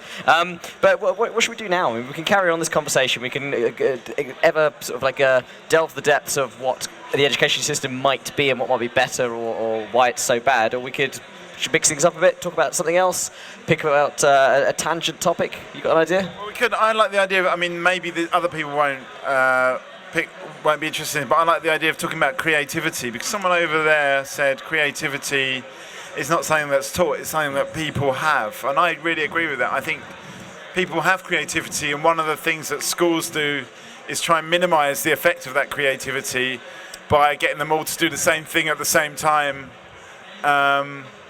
And not play up. All right, let's have see what Greg says. Sorry, can I just pick up on that point? Sure. Can I just ask him to define what he means by creativity in the first place? Do we mean artistic creativity, scientific creativity, be able to pick up on iterative trends and then be able to produce novel science, or produce a bit of art? I'll come to you in a second, but let's just hear from Mikey to clarify that. Let's just call it, it's not just this, but divergent thinking, where you can come up with different solutions, different ideas over a short space of time. If you can, in fact, they've done tests and they found that 6-year-old kids can come up with more alternatives, more different ideas. They might be a little bit out there and zany than a teenager, which can come up with far fewer and is worried about whether they get it right or wrong. The divergent thinking test is, a shorthand, I suppose, for that creative process of coming up with different ideas quickly. Right. So what's the implication there, that creativity is being squished as people grow up? That's pretty much what I was about to say. I don't think creativity is something that needs to be taught, because part of the reason that I'm currently working in a primary school and I've been working so much with small children is because they're incredible. Yep. They're better than adults because they haven't been taught to be robots. I think creativity doesn't need to be taught. What happens to creativity is that as you progress through life, it's crushed. Okay. And it needs to be retained, and it needs to be encouraged to be retained. And it's very easy to find your creativity leaking away, but you can bring it back. My job so far, this week I've been being paid for making crowns out of leaves, and I love it. So it's a bit like riding a bike. You learn it when you're younger, you never forget it. You just have to be kind of have it rekindled. Who had that hand up? I think it was you next. Then I'll jump over to you and then you. Go. Just kind of a question on, in a large enough group, is there such a thing as divergent thinking? Like, with enough people, is there anything that's truly original? I don't know. How do we answer that? I mean, personally, I don't think there is, but... What's the number? How many people do you need there to be before there's no such thing as originality? Well, I mean, we have 7 cruising up on 8 billion people on the Earth. But are they all thinking about the same thing? No, of course not. They're all thinking about topics specific to their job, or not necessarily job, but what they do with their lives. Yeah. So, but overall, I think put someone in a similar situation, put enough people in a similar situation, will you actually get interesting new ideas, or will you just get more of the same? Okay, so you're worried we'll get a lot of repetition if we just, okay. Well, Tarek. going back to that creativity being crushed. Yeah. Also, like school uniforms, it's just a dull uniform. For example, the school that I go to, it's just black with just a red tie, and that's it. And it stops like other children imagining what are their hobbies and stuff like that. Yeah, this came up a lot yesterday as well. People were complaining about school uniforms, saying it just it stops any sense of individuality, which is creative. In terms of children being more creative than adults, it's been shown that on heat maps and stuff, children can access a lot more of their brain than adults can. Just explain that, heat maps. So basically there's heat maps of brains when they're active, and there are much larger areas on children, which show signs of use, as opposed to adults, unless they're on LSD. That's another matter entirely. So what's the implication there? That they use their imaginations more, that they're more stimulated? Or yeah, because they can access more of their brain, they're more stimulated and they can use their imaginations more. And as much as it is society sort of channeling ideas and thoughts in humans, such that we do think in certain ways, yes. But there is also a case that we can't actually access parts of our brain that children can, in order to imagine and think outside the box in the same way that they can when you're younger. So it's something we've locked at an early age and we've lost it. Yeah. Okay. So maybe it's not like you were suggesting kind of like it was riding a bicycle, you can kind of pick it up again, and you're suggesting actually it's not the case, you stop it, you lose it. Well, you learn a lot slower the older you get. Yeah. There's only so much information you can actually store. And yeah. It's like Homer Simpson theory, every time you learn something new, it pushes something else old up. All right. Yeah, I'm still struggling with this definition of creativity. But what's your definition? Well, I mean, it's just coming up with novel thoughts or novel processes, but it doesn't have to be in regards to creating stuff out of leaves. It can be, for example, in a chemistry lab, coming up with a new synthetic route to something. I think that's kind of what Mikey was agreeing with, though, that he said it was not necessarily an arts thing, that it was just ways of coming up with new ideas to either solve a problem or do something new. Yeah, but you're not. When you're dealing with it in a science subject, you are still having to be constrained by the laws of the subject you are studying. So you can't just throw an oxygen molecule in there any old way you like. There may be 12 different routes to it, and you can come out with a new way of doing it for that specific drug molecule. But it doesn't necessarily mean you can just do anything. So creativity doesn't have to be this wide open space, which means you can just do anything you damn well please. Okay, so are you suggesting maybe some restrictions actually inspire creativity? Yeah. Okay. I agree with the thing that creativity isn't just about arts or humanities. I think creativity, in my opinion, would be if you were in a room with nothing in it, what would you do? You wouldn't just sit there doing absolutely nothing, staring at a wall, because you're not a robot.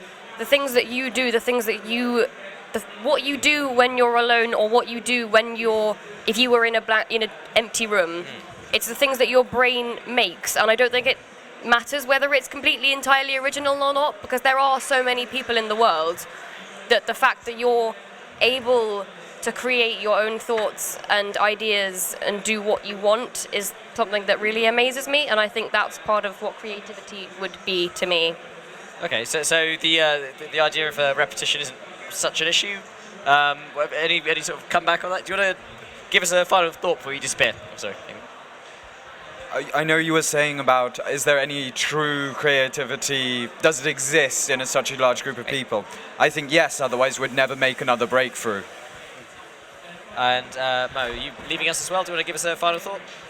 Good, cheers. Oh, I just think everyone should do stuff that makes them happy. I feel really strongly about that. Brilliant, that's earned you a place at the table. Come and sit down. Welcome. So we've got a couple of new faces here. Let's just get the new names. Who are you? Jajiga. Sorry? Jajiga. Thank you. And you've been here. You're new. Majid. Rajid. Yeah. Cool. And you are? Julia. Julia, cool. Welcome to Talkaoke. This is a free-form talk show where we can talk about anything. We're sort of talking about creativity in education, and is the school system kind of like eroding people's creativity as time goes on? Is it just forcing people into little boxes and things? So yes, as a high school student, I can definitely say the school system is very monotonous. It is essentially just preparing you to pass the test at the end of the year, C or higher, preferably. And if anything, that does destroy the whole point of learning. Learning is meant to be an extrapolation, an expansion of your own knowledge, an expansion of what you can do with your own brain. And I just believe the school system is knocking that out by trying to spoon-feed us information from which we just have to regurgitate in the test at the end of the year. Now, you should have been here half an hour ago. We've gone over all this sort of stuff. But so one of the questions floating about at the moment is really, can you teach creativity, or is it innate and that kind of thing? Do you feel like it is? I mean, you're a creative person, and if so, where did that kind of come from? For us, it depends on what you do as an activity. Like, sure. For example, music. Because it could be chemistry, it could be music, it could be whatever. Yep. Essentially, a language, maybe even literature, can be classified as a highly creative subject. As authors, for example, have really vivid imaginations. Sure. Yeah. So it's really just, I believe, if you can train yourself to be creative and to retain that creativity throughout your life by solely what you do. Yeah. I'll just come to him and then you. Well, talking about creativity and stuff like that. Wait, I just. Sorry, I'll come back to you when you've had your thought. Do you want to leave us with a final thought? I got All right, Maisie. Was it Maisie? Yeah. Yeah. Right. Come grab a seat. I think one of the meanings of creativity is like expressing yourself and who you are, and not really caring what anyone else thinks. So, independence. Kind of saying independence is a big factor of creativity. What I think school does related to creativity is I think it pulls it down, because every school in every country has the following hierarchy. There's always the languages first, then comes the maths and the science, and then comes the arts, which is totally not looking. Nobody looks at arts as in something you can excel at. That's the problem, and that's why kids, I think, are less and less creative these days. Maybe. But because they're not taught up, because you can't sell it, because it's not. To technically teach creativity in a school is just say, do whatever you like, and then they'll start being creative in either English or they'll do anything which makes them happy. You reckon everyone, if told just do what you like, will actually learn anything? Would you reckon they'll just run off and play computer games? Just do it for like one day, like one session. Well, like 1 day out of 5. Like 1 day is like a completely free-form day, and every other day is kind of the system. Yeah. Yeah. What would you do with that day? So just say you were given, I'm assuming you're going to school, today's Saturday, isn't it? So you're probably going to school on Monday, right? Yeah. Say Monday is your free day. What are you going to do with it? Probably like draw or do something like that, because because with creativity, when you're learning, they tell you have to learn this specific thing, and then the only part that really thinks of creativity is like art and stuff like that. That's it. So you'd use your free day for drawing. Okay. Do you have a similar kind of thought? No, I'm actually had my own thoughts. Which is? Hang out with people that make you happy and make you have imagination. So it's like, you think it's people that give each other sort of creativity and imagination. Okay. I mean, I think affirmation's very important. We've done some tests with this. Like, if you do the game where I say a word, then you say a word, then you say a word. If everyone goes yes after every word, then you get more words faster. What do you mean? So, like, say for example, I say a word doctor, and you say, don't know what you say. Nurse. Nurse. Go on like that. Every time someone says a new word, everyone else around the table goes yes. It's easier to produce words. Can we experiment with that? If you want to, yeah. Do you want to give this a go? Play a little game? See if it makes people more creative. Yeah. So lead us, because I'm still slightly fuzzy. But Okay. you. Right. What we need is everyone else around just to go yes every time says someone says a word. Is everyone eavesdropping, paying attention to this? We need some audience participation here. Every time someone with the orange microphone says a word, I need the audience to say yes. Charlotte, She's not listening. She's not listening. Okay, well, we can just do it around the table. We need the audience to play a bit of a game with us. Every time someone with the orange mic says a word, they're going to say single words, one by one. I want the audience to all shout out, yes. It's a test of affirmation. And also the people around the table. And the people around the table too, but we need the volume counts. Well, who wants to do the first word? Okay. All right. T-Rex. You have to pass it around. Yeah, Dinosaur. well, I wanted someone to put their hand up. Veterinarian. Bug. Prehistoric. Books. TV. Yes. Library. Yes. Television. Xbox. Fireman. Fire. Nintendo. Exhibition. New scientist. Science. Yes. Humanities. Mad scientist. Literacy. Chemistry. Bags. Do you get what we're doing? Say a word. Train simulator. Good. Sports. TV. Oh shit. Yes. Biology. Apology. Maths. Have we proved our point yet? What are we? What you've got to do now is do the same thing with everyone being completely silent. Oh, okay. No more yeses this time, please. So this time we're going to be silent after everyone says a word. And should we go around the other way just to mix it up a bit as well? Biology. Languages. Fashion. Yo, mama. Busy. Physics. College. Science. Maths. University. Time. Biology. TGV. 3D. Alarm clock. Taxi driver. Primary school. And secondary school. Okay, well, what did that show us? What did that prove? Showed anything. That didn't. Mikey, what was the point of that? No, it works, but I think it works without. I think the microphone and the audience here is kind of like, this is more in a room of people without any amplification or audience. All right. Yeah. What should have happened basically, there? if people go yes, then everyone else just, people just carry on. They don't worry about what they're going to say. Okay. I mean, as curiosity then, did people worry about what they were saying as the mic was going around and people were saying yes? Guys, I'd like to make a different point, actually. Yeah? To what extent does consciousness have an interference on this? Because what I'm inferring from this is that if you say yes every time, you're more focused on saying the yes. So that means if you leave the other process to your subconscious, a new word will just come more naturally. Whereas if we're all silent, we're more focused on that one task of creating a new word, and that's more pressure, which drives it into our conscious mind. So it becomes a little bit reflex. Yeah. Okay. I would actually argue for me, it felt much easier to come up with a completely random new word without the yes. Well, there we go. Okay, so this is kind of confounding evidence here. Well, I found it easier with the S because without the S, it was like harder to concentrate on one word. Are we getting that? So he's finding the exact opposite. He was saying that with the yeses, he didn't have to concentrate so much because you're saying the yes, but also you're thinking of something else, but you know that you're saying something. Okay. Yeah. So we've got a new face to the table. You just want to tell us your name? Craig. Craig, hey, welcome. So we're talking amongst other things about sort of creativity here, and I can't remember exactly how we got onto the affirmation test, but I think, what we're as doing Talkaoke going around the place, one of the things we are asked is to get people creative. And what I've noticed, if you say yes to people, not just in a sort of game, but generally, yes, then they're more creative. If you say no, then they get stuck. So I think it's about saying yes to things and not saying no, so allowing for possibilities. Just kind of like reinforcing people's just bigging them up and making them feel comfortable that they're doing something that you like. And do you reckon it will be like that simple in the real world as well? We just tell graphic designers yes after every mistake they make and they'll churn them out faster, or?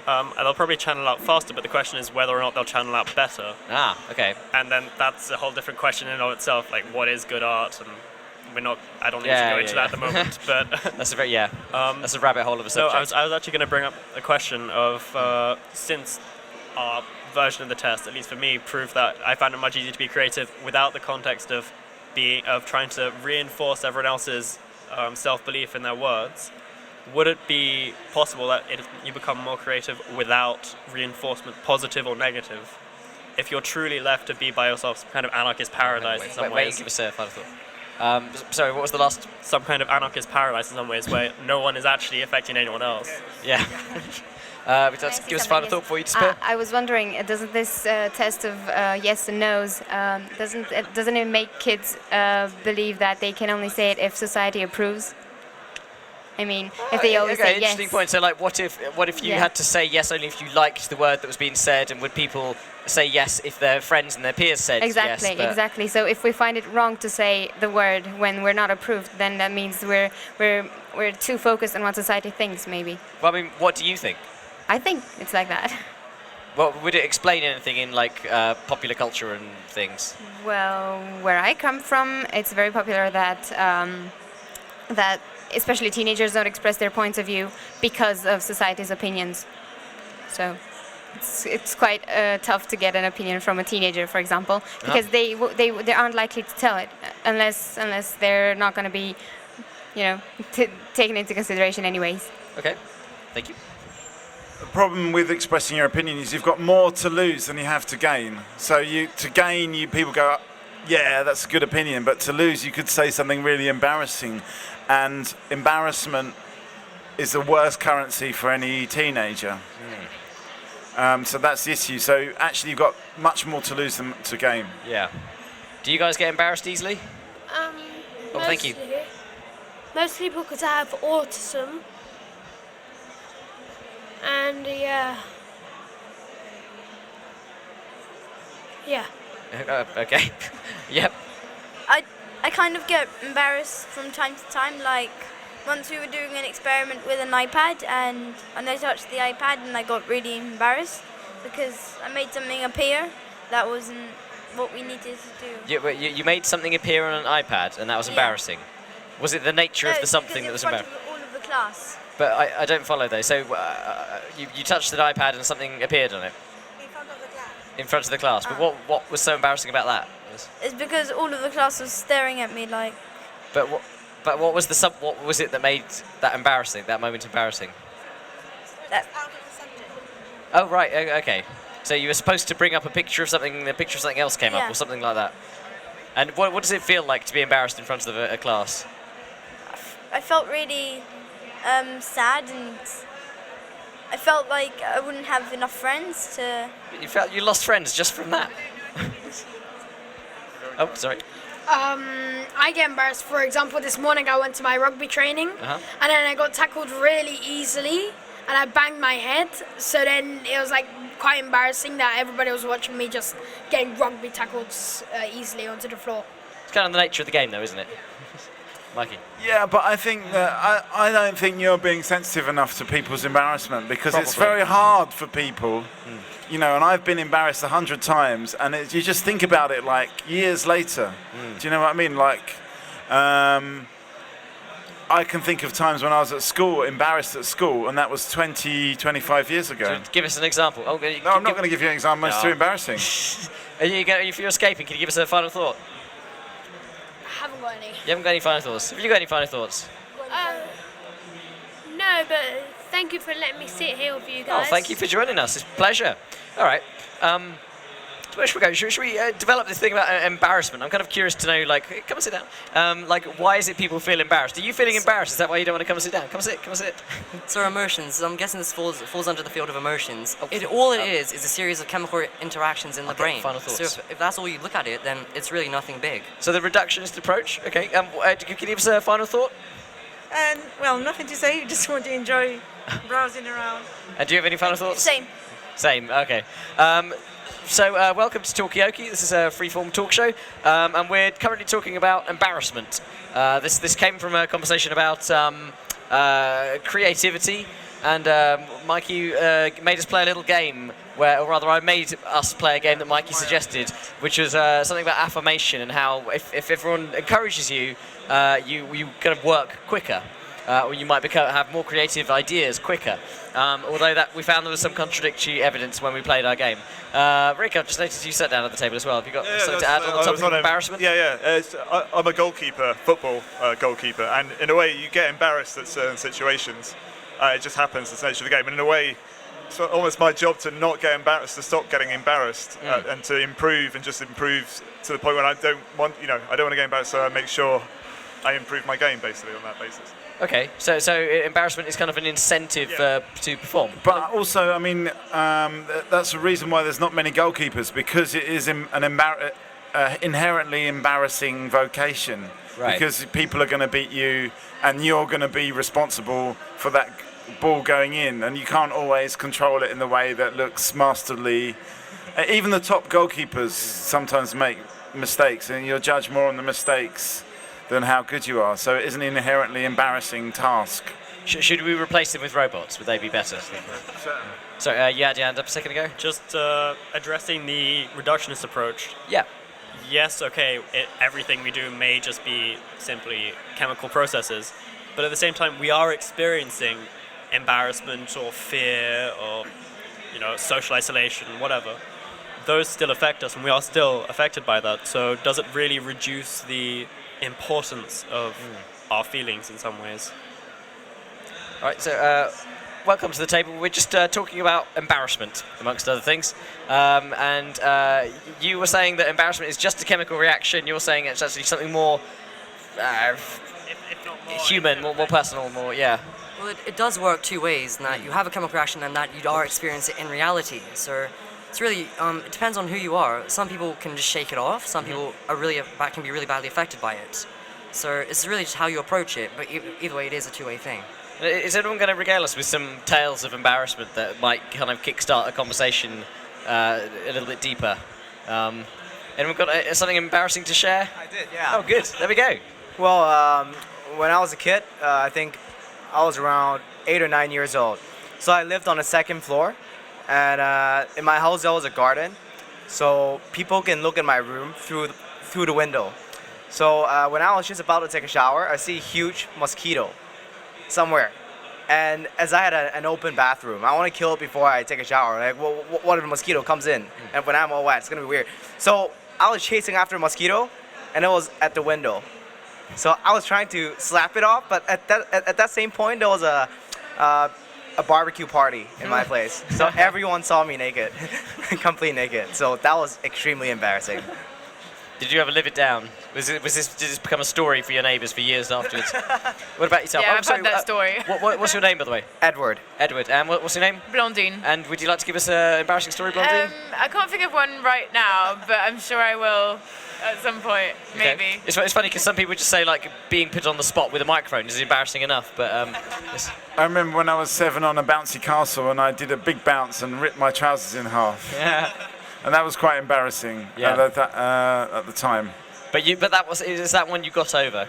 I think I've got over that now, yeah. Right. I've not got any fear of bouncy castles. Kind of curious if anyone's got embarrassing things that they haven't ever really gotten over, even if they seem quite trivial. Sometimes, like you're saying, things can last for years. I have no stories for you because I'm the host, so I'm impartial, but I thought some of you might want to share a little bit and open up. Any embarrassing stories? Right, Charlotte and Emily, have you guys come sit down, tell us about embarrassing stories. I do have quite an embarrassing story about my first day in 6th form when I had a really awful biology teacher, and I went to then my next lesson and everyone said, how was biology? And I said it was all right, but the teacher was absolutely terrible, and everyone started laughing and I didn't understand why, and it turned out that the teacher's son was sitting right next to me. Yeah. I don't know, you might have won favour there though. It depends on the relationship between them. The only one that can come to mind right now is when I was maybe 10 or something. I was running home from school because I liked to run, and I was going home for lunch, and I tripped on my own feet, as I did regularly at the time, but that time I went right into the pavement, and my tooth went right up inside my head. Ow! And then my dad made me go back to school with teeth missing. Your tooth went in? That sounds really bad and painful. He phoned the dentist and they said, well, it'll come back down in its own time. And it did, too. But yeah, he made me go back to school, and so I had to look like a peg leg for a day. It was very, but with peg teeth. So it was uncomfortable. I think that sounds more sort of just horrific than embarrassing. I know, I was worried. Embarrassing is usually sort of slightly trivial things, I thought. Yeah. Craig, have you got anything to share with us? Well, much like your story, it's. I was at a party once, and I was trying to get rid of somebody who was wanting to talk to me, and I didn't really want to play along. So I finally got rid of them and met up with my friends and discussed the whole experience with them, and then nobody told me that she was standing behind me. So when I looked round, she then decided to give me a kiss in front of all my friends, and that was quite embarrassing. Well, at least you got a kiss out of it. Yes, indeed. Anyone else? Like, where should we go with this? I was just kind of, I was really just like putting people on the spot for the sake of sadism. But like, where should we go with this? Why are embarrassing stories kind of? Oh, do you want to put any? Give us any final thoughts? Final thoughts. Final thoughts on stuff we've been talking about. Although you did just join us for that round of stories, I guess, and not much more. But that was the point. Final thoughts. What do you guys think about augmented reality? More of a question, but thank you. This might paint the give us a direction. So embarrassment or augmented reality? I mean, the thing with embarrassment, it's what stops you doing things in the first place. It's the fear of turning up at an event, dance classes or something like that, and you think, what if everybody else is brilliant and I'm rubbish? And then you think, I won't go. Does anyone feel impeded sometimes by potential embarrassment? And do you I think it could be a major. I mean, we talk about teenagers. I think it's a major obstacle for teenagers to get out there and do their thing. Yeah, for sure. Well, I'm just wondering what the opposite of embarrassment is. Arrogance, pride. I don't know. But okay, so just joined us. That means you've got to give us an embarrassing story, and then we're gonna pick up the conversation somewhere. Okay, so I was at a wedding recently, and it's not that embarrassing. Not yet. And I introduced myself to a bunch of people, and they introduced themselves to me. Then the following night there was like an after party, and I started speaking to someone, and I introduced myself to her, and she introduced herself to me. And just as we were starting to get into the like, where do you come from, where do you live, we both realised that we'd done the exact same thing the previous evening. And it was such a surreal moment because we were both equally embarrassed, but we didn't know where to go. Does that cancel it out though? If you're embarrassed with somebody, it's kind of you feel a bit less guilty. I do that all the time. I'm always introducing myself to people that I've just introduced myself to, and it's because I'm not very good at recognising people's faces, and that's acutely embarrassing all the time. And it's just, and people will get very offended by it as well, which is I think unfair. But is it because people just don't know about prosopagnosia? Yeah, I mean, whether they know about it or not, I think people have just got that ego that they want to be recognised and remembered. And you know, they quite. I really enjoy it when people don't recognise or remember me, and I remember them, because I feel like, yes, finally, the tables are turned. Do you ever feel like people are just pretending not to recognise someone for the sake of appearing cool? Or? No, but people often think that I'm pretending not to recognise them when I am genuinely not recognising them. Right.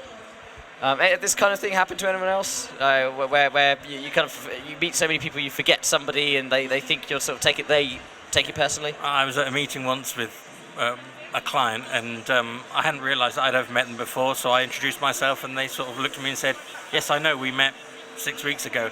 That kind of added, going back to the embarrassment, that kind of adds to the embarrassment that they know that you've forgotten it and pointed out to everybody else present. Yeah. Oh, yeah, don't escape just yet. Do you want to give us a final thought on this or other subjects we'll be talking about? Not really. I'm a bit kind of embarrassed. Almost, one could say. Anyway, I'll leave you there. Cool. Thank you for joining. Hello. Welcome to Talkaoke. We're talking about, amongst other things, we're talking about embarrassment, and we're talking about forgetting people's names and faces. Although, yeah. We could tie that in with the augmented reality, because it was a conversation that we had on Thursday where there's a potential device that actually, glasses that actually flashed up people's names and their vital statistics as you looked at them, you'd know who they were without having to use your own memory, just using Facebook or some kind of other database, face recognition database. To me, that would be an excellent augmented reality. Would anybody use that if someone had like a little pop-up glass thing and it gave you names and details? I think that would be excellent, and also a bit creepy all at the same time. Well, it's because it's like us, we just moved to a new school, and like we're like one or two of like 50 girls, and then like 150 boys in our year, and it would be so useful just to know like all their names, because they're just so many people of like just meeting. And they all seem the same. People, yeah. It sounds a bit like Mikey's problem. Yeah, they all look the same. From coming from an all-girls school, when you have so many boys, it's just a bit difficult to tell the difference between all of them. They all have short hair, they're either blonde or brown hair, and you're describing them to someone, and it's like, yeah, he's got brown hair, he's got glasses. It's like out of 150 people. Come up with like labels for the different archetypes and just call them a type A, a type B. Sorry, did you have a? So our reliance on technology, well, it kind of defeats the purpose of having a memory of people in the first place and facial recognition. So could this eventually lead to a de-evolution of the human brain and the way we perceive things in general? Do you reckon that's true? Does that seem a bit extreme, like having technology will erode our brains? Or It's been going on for 50,000 years. Our ancestors had bigger brains than we've got now. 50,000 years ago, people's brain volumes were actually larger. So we've been de-evolving with technology all of that time, and we're going to carry on doing it. But it doesn't necessarily mean that we are not as smart. We're just delegating some of those cerebral systems to technology. Okay. Vanessa, and then I'll come over to Charlotte. I think it's a big mistake to start talking about brain size, because then you're straying into terrible areas like women have smaller brains than men, and it's not about size. I mean, you could argue that it is. You're welcome to, but... Okay, thank you for that. Charlotte, you had a... Yeah, I also think in terms of kind of evolution, it's not just our biology and stuff, it's other things that we evolve with, thank you. So things like cultural evolution is like we evolve clothes. They're not something that are biologically attached to us, but they're something we need to survive. So yeah, we're evolving now with technology rather than without it. It doesn't make us less evolved, we're just evolved in a different way. Okay. Dolphins actually learn faster than humans, but they've got no technology. So even though you could say to a certain extent they're smarter than us, then they learn fast. I don't know what the terminology is. Maybe some of the psychologists can help us out with that. They can learn faster, but they don't have technology. They don't have any, well, as far as I know, any kind of cultural evolution that goes with that fast learning and the social sensitivity that they've got. I think it's a mistake to use technology to facilitate the normal, generic, like human way of living. Like, has anyone watched WALL-E around? You know, like if we just accept it and say that that's just the way it's going to happen, and we should use it and embrace it, then, I mean, obviously WALL-E is very extreme, but like that way of thinking would lead to that kind of laziness and yeah. Does anyone, out of curiosity, think the opposite, that actually technology is going to make us smarter or better in some way? Writing a language is a type of technology, so you could argue that we've been writing things down for a really long time. So, you know, is having an address book cheating? Should you know everyone's address and phone number off by heart? I mean, does it count, language? Yeah, I mean, I think the pressure, the selective pressure is actually on being smarter, because the smarter you are, the more likely, you know, so it's less about necessarily surviving, but more about saying clever things in order to progress in life. And as long as we've got that, or maybe writing something clever on social media, we still have got that pressure to do that. So with automation and all the technologies coming in to do all our manual jobs for us, that really probably is the path for humanity. It's no longer we need to be strong. We need to have a strong mind rather than strong bodies to carry out these manual tasks. So really, should we be embracing technology to make us smarter, or should we be focused on developing ourselves further? Up to people to decide, I suppose. What do people think? Like, is it up to us to sort of exploit technology, to leverage it, to make us better and smarter, or? I would say it's not necessarily about developing the human race or about finding some deeper meaning. It's just about showing off. I think that is the main driver. Showing off is, yeah, okay. Hello, welcome to the table. What's your name? Marco. Marco, cool. Welcome back, in fact. I think you were here earlier, weren't you? Yeah. So we're talking about it's been suggested that certain technologies make us kind of lazier, stupider, but then some people are suggesting actually it might have the reverse effect, and we might be trying to distinguish ourselves more because technology's, making things easier, I suppose. Any thoughts on that? I think there are a couple of ways that people will use technology to make themselves smarter. There's bioengineering. We're already starting to understand DNA in terms of how it's made up. So people will be investigating in terms of which part of your DNA actually gives you a better, higher IQ. So you can potentially talk about bioengineering going forward. Obviously, there will be concerns about that. But then if people have the ability to say, well, you can have a choice with your children, they can choose the IQ. They can be 50, 80, 120. And I suppose who'd choose a lower IQ if you could choose a higher, right? Exactly. And even if parents may balk at that, then their children going forward will say, well, you had the option to give me a higher IQ. Why didn't you give me a higher IQ? Now I'm in the class and I'm struggling against all these other kids in the group that have got a higher IQ. And then the other side of it is using the actual electronic technology that we've got to actually supplement our own intelligence as well. I wonder if I'll pose a question to people. If you could have a higher IQ, if your parents had that option, would you have felt like a bit angry that they hadn't taken it? Just say if your parents could have pushed a button or paid a small amount of money and given you 20 extra IQ points, but didn't. How would that make you feel? Having a high IQ can also be lonely and isolating as well. What do you mean? Well, you say things, you make a joke no one else understands. I've got a friend actually who's like this computer programmer, and he keeps doing it, keeps making these jokes, and I've known him for a long time. It's taken me like about 5 years just to understand what he's going on about. Yet to find the jokes funny. Do you know what I mean? You're better off making a very base joke, about bums or something like that, and then everyone was going to laugh. But what about when he's with his peers? Do they find his jokes funny, or is he just not funny, but you assume the jokes are smarter than they are? He has no peers. Ah, okay. I was just going to say that if the option of an increased IQ was available to everyone, then he wouldn't be alone, because most people would have taken it, and then they could all have banter together and understand each other, And then he'd really be pushed to see if he was funny or not. Vanessa? But isn't IQ sort of nonsense as well, ultimately?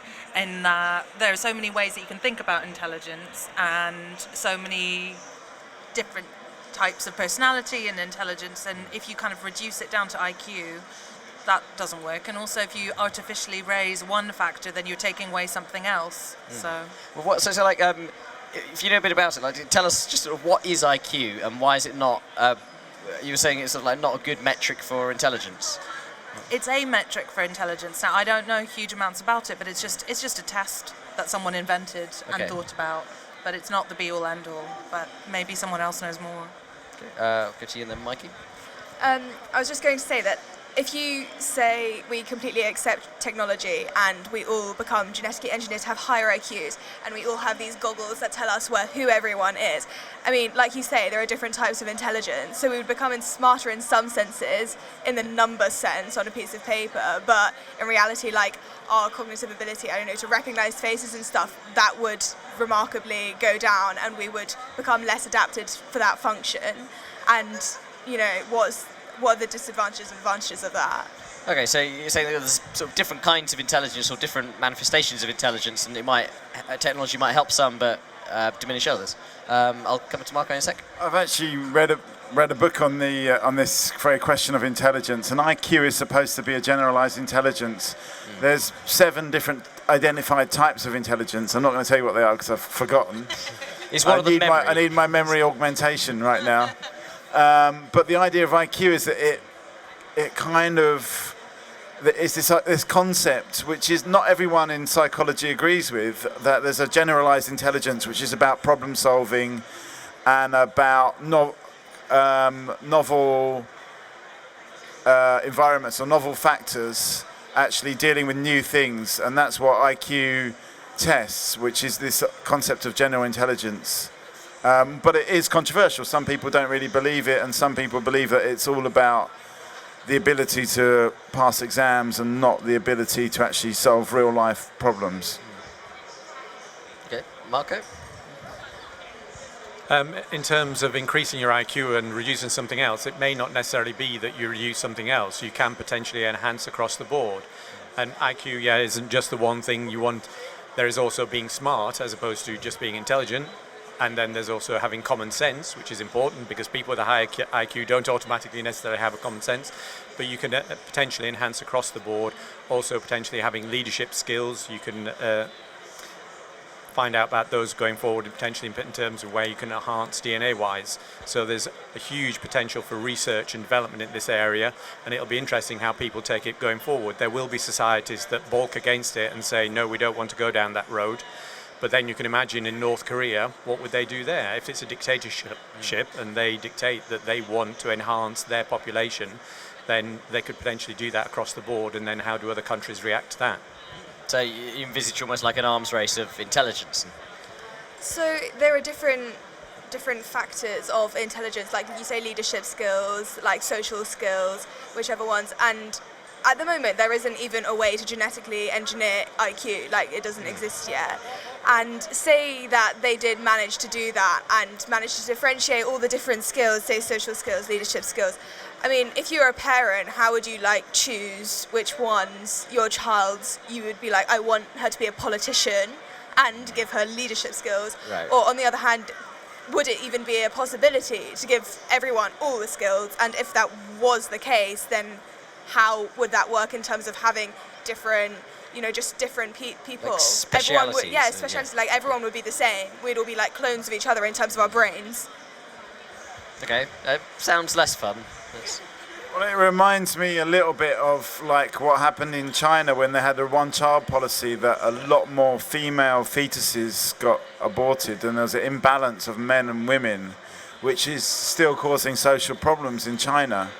And in a way, if we're able to select characteristics of our children, will the same kind of biases appear, that we'll end up with a more unbalanced society because people will choose the same thing? They'd all want their kids to be prime ministers or possibly footballers or something. Astronauts. I don't know.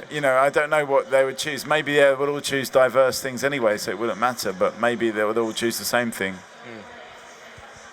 Okay. Yeah, I think people would choose diverse things, obviously. We all choose diverse things at the moment, so people going forward will choose diverse things for their children. But there will be problems, of course. As with all technologies, they have their good sides, they have their downsides.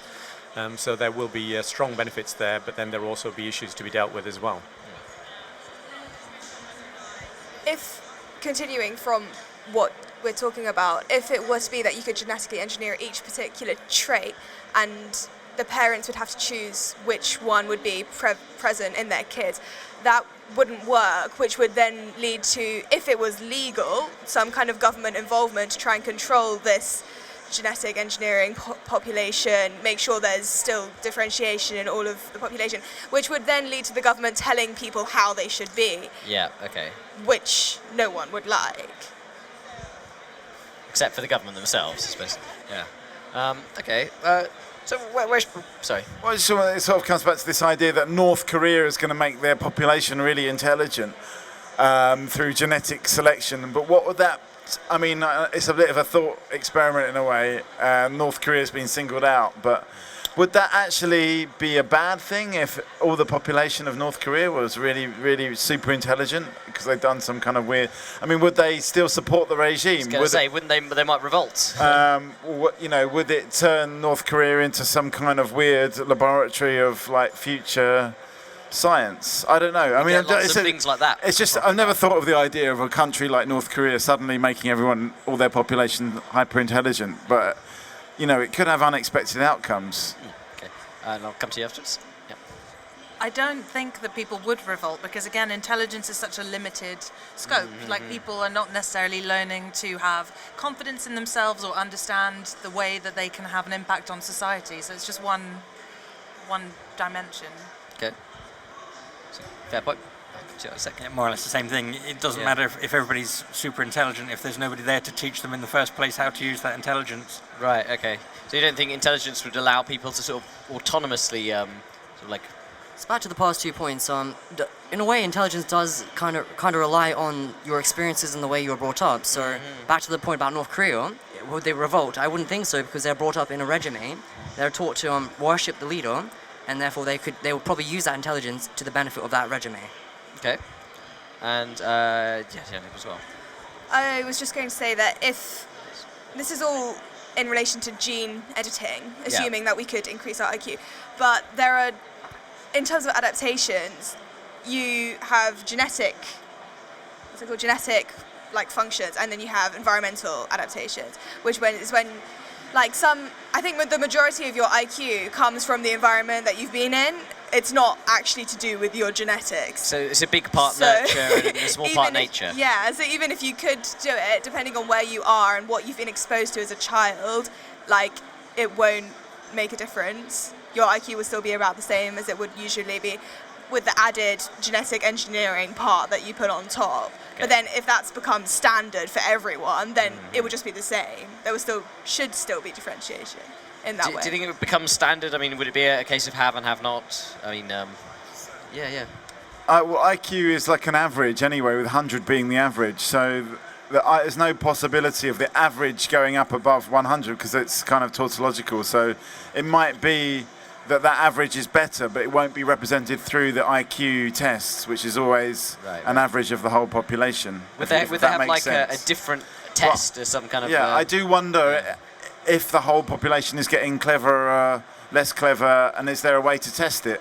I don't know. Maybe, we need a psychologist in the room to actually tell us these things. Can we actually measure these things even? Surely there's got to be, in your group, there's got to be one psychologist, brainy person over here somewhere. Anyone deals with brains? Know anything about brains, IQ, intelligence, that sort of thing? Yeah, do you know something about it? Oh, we've got an expert. Come forward, come forward. So yeah, the question is, if the whole population was getting either smarter or stupider, and IQ is just an average of the population at any one time, how could you tell if the population is getting smarter or stupider? Well, you see, I would question the validity of IQ tests from the ground up. We've gone over that a little bit, but let's assume that it's just a roughly useful figure. It's more about like Can you tell if people on the whole are getting smarter or stupider? Assuming that the IQ test is being consistently applied over time, I would say yes. But that would be within a culture. I think the big problem with IQ tests is comparing between cultures. Okay, yeah. I think if you're staying within the same culture and you're doing it over time, you can, to some degree, say that. But I'm just very, very cautious about IQ tests in general. Fair enough. So it sounds like you'd be a bit tricky. I mean, there's been a thing on the table that a lot of people have been saying, we're dumbing down because we don't have to remember anything anymore. We can just Google stuff on Wikipedia. There's pub quizzes have become completely pointless because everyone just Googles everything. So are we getting stupider? Are we getting cleverer? And no one's been able to answer that question. Can you answer the question? From a psychologist's point of view, but just looking at it historically, well, if that's the standard, people have been getting stupider since the written word came about. The moment the oral culture stopped, I think, there probably were people then saying, well, okay, hang on. We used to remember things. We used to remember our stories. We used to remember our facts. The moment you start writing things down, that becomes an issue. The fact that information has become easier to access. Give us a final The fact that you can now just Google rather than going to a library. I don't really see any great qualitative difference there, as opposed to the big break between having to retain information and then having that information recorded in some way. Okay. So I think if that's an issue, I think that it's been an issue for centuries. I don't think it's a new issue. Okay, I mean, that's kind of... And, sorry, I'll come back to Mark in a second. But it really depends on what kind of intelligence you're talking about. If you're talking about how much someone can remember, then yes, having instant access to information whenever you want, wherever you want, is probably going to decrease the amount of stuff you can remember. But if you're talking more about fluid intelligence, about kind of how you perform in an IQ test, that's going to be different again. and so that's not the kind of thing that would be affected as much by companies like Google. Okay. And Marco, and then what we're going to do, I'm going to get a kind of wind this down and get some final thoughts off people, because my intelligence thing has been pushed to the limit now, and my brain's fallen out. But let's Certainly in terms of remembering things, obviously we don't need to remember as much as we used to because it's all around us and we can access it. But in terms of the scope of what we can access now, it's tremendous in terms of what we could access before. So in terms of the scope of what we can do nowadays, it's far, far greater. And we have the ability nowadays to do far, far more as individuals than we ever used to previously. And do you reckon maybe that should be an indicator of intelligence, our capacity, rather than something, just a number? Mikey, final thought? I forgot what I was going to say. No, I didn't really. That was just a joke, just a gag. I think our ability to make jokes actually is a good indicator of intelligence. Is probably why we make the jokes in the first place. I sort of believe that intelligence is actually a kind of human showing off, and it's like basically what we do as a kind of, it's like our version of the peacock's tail. We're just actually showing off, and then just by accident we created the whole civilization in the process. And so, yes, we are getting more intelligent because we can solve problems faster. Okay. Hamish? So I would say intelligence is fundamentally a human aspect. I mean, we are naturally curious. That's how we progressed through the Stone Ages. Someone thought, what happens if we do this? What happens if that goes with that? So over time, you have all these, you have chemicals that are formed. The periodic table eventually came together, and we managed to exploit our environment to our suitability, and that's really, so I would agree if it's more about capacity now. Capacity should be what we should use to measure intelligence nowadays. Okay, kind of similar to what Marco said. Joe, do you have a final thought for us? How are you? Fine, thank you. How are you? Yeah, just to explain why I did that, that was a breaching experiment, which we were talking about yesterday. I've just breached the rules of conversation. In what way? Well, how are you is not typically a closer. That's true, but it's also Talkaoke. We can do anything here. Yeah, I guess so. But interesting, though. Yeah. There's certainly the reaction that I got. You're used to the Talkaoke culture. The reaction that I got from other people showed me that I'd breached a pretty substantial conversational rule. Yeah, that's interesting. I wonder if we can get everyone else to break a rule as well. Craig, have you got a final thought? I'll just, rattle on for a bit. I mean, in intelligence, I guess, is not really, or the IQ is not the be-all and end-all, because it's, I think our kids at school today will learn much more than I learned at school. Whether or not they'll do anything with it is another matter. Certainly, I remember my parents' generation were far more practical than my generation, and I think far more practical than the kids today. If something broke in the house back then, my parents would fix it, and same with my neighbours, and their neighbours at the time. Whereas now you get somebody in to do it for you. I think we've become less practical. We just look at how we can find somebody else to do the job for us, or another fix. Okay. Or on a matter of technology making us more useless. Yeah, sure.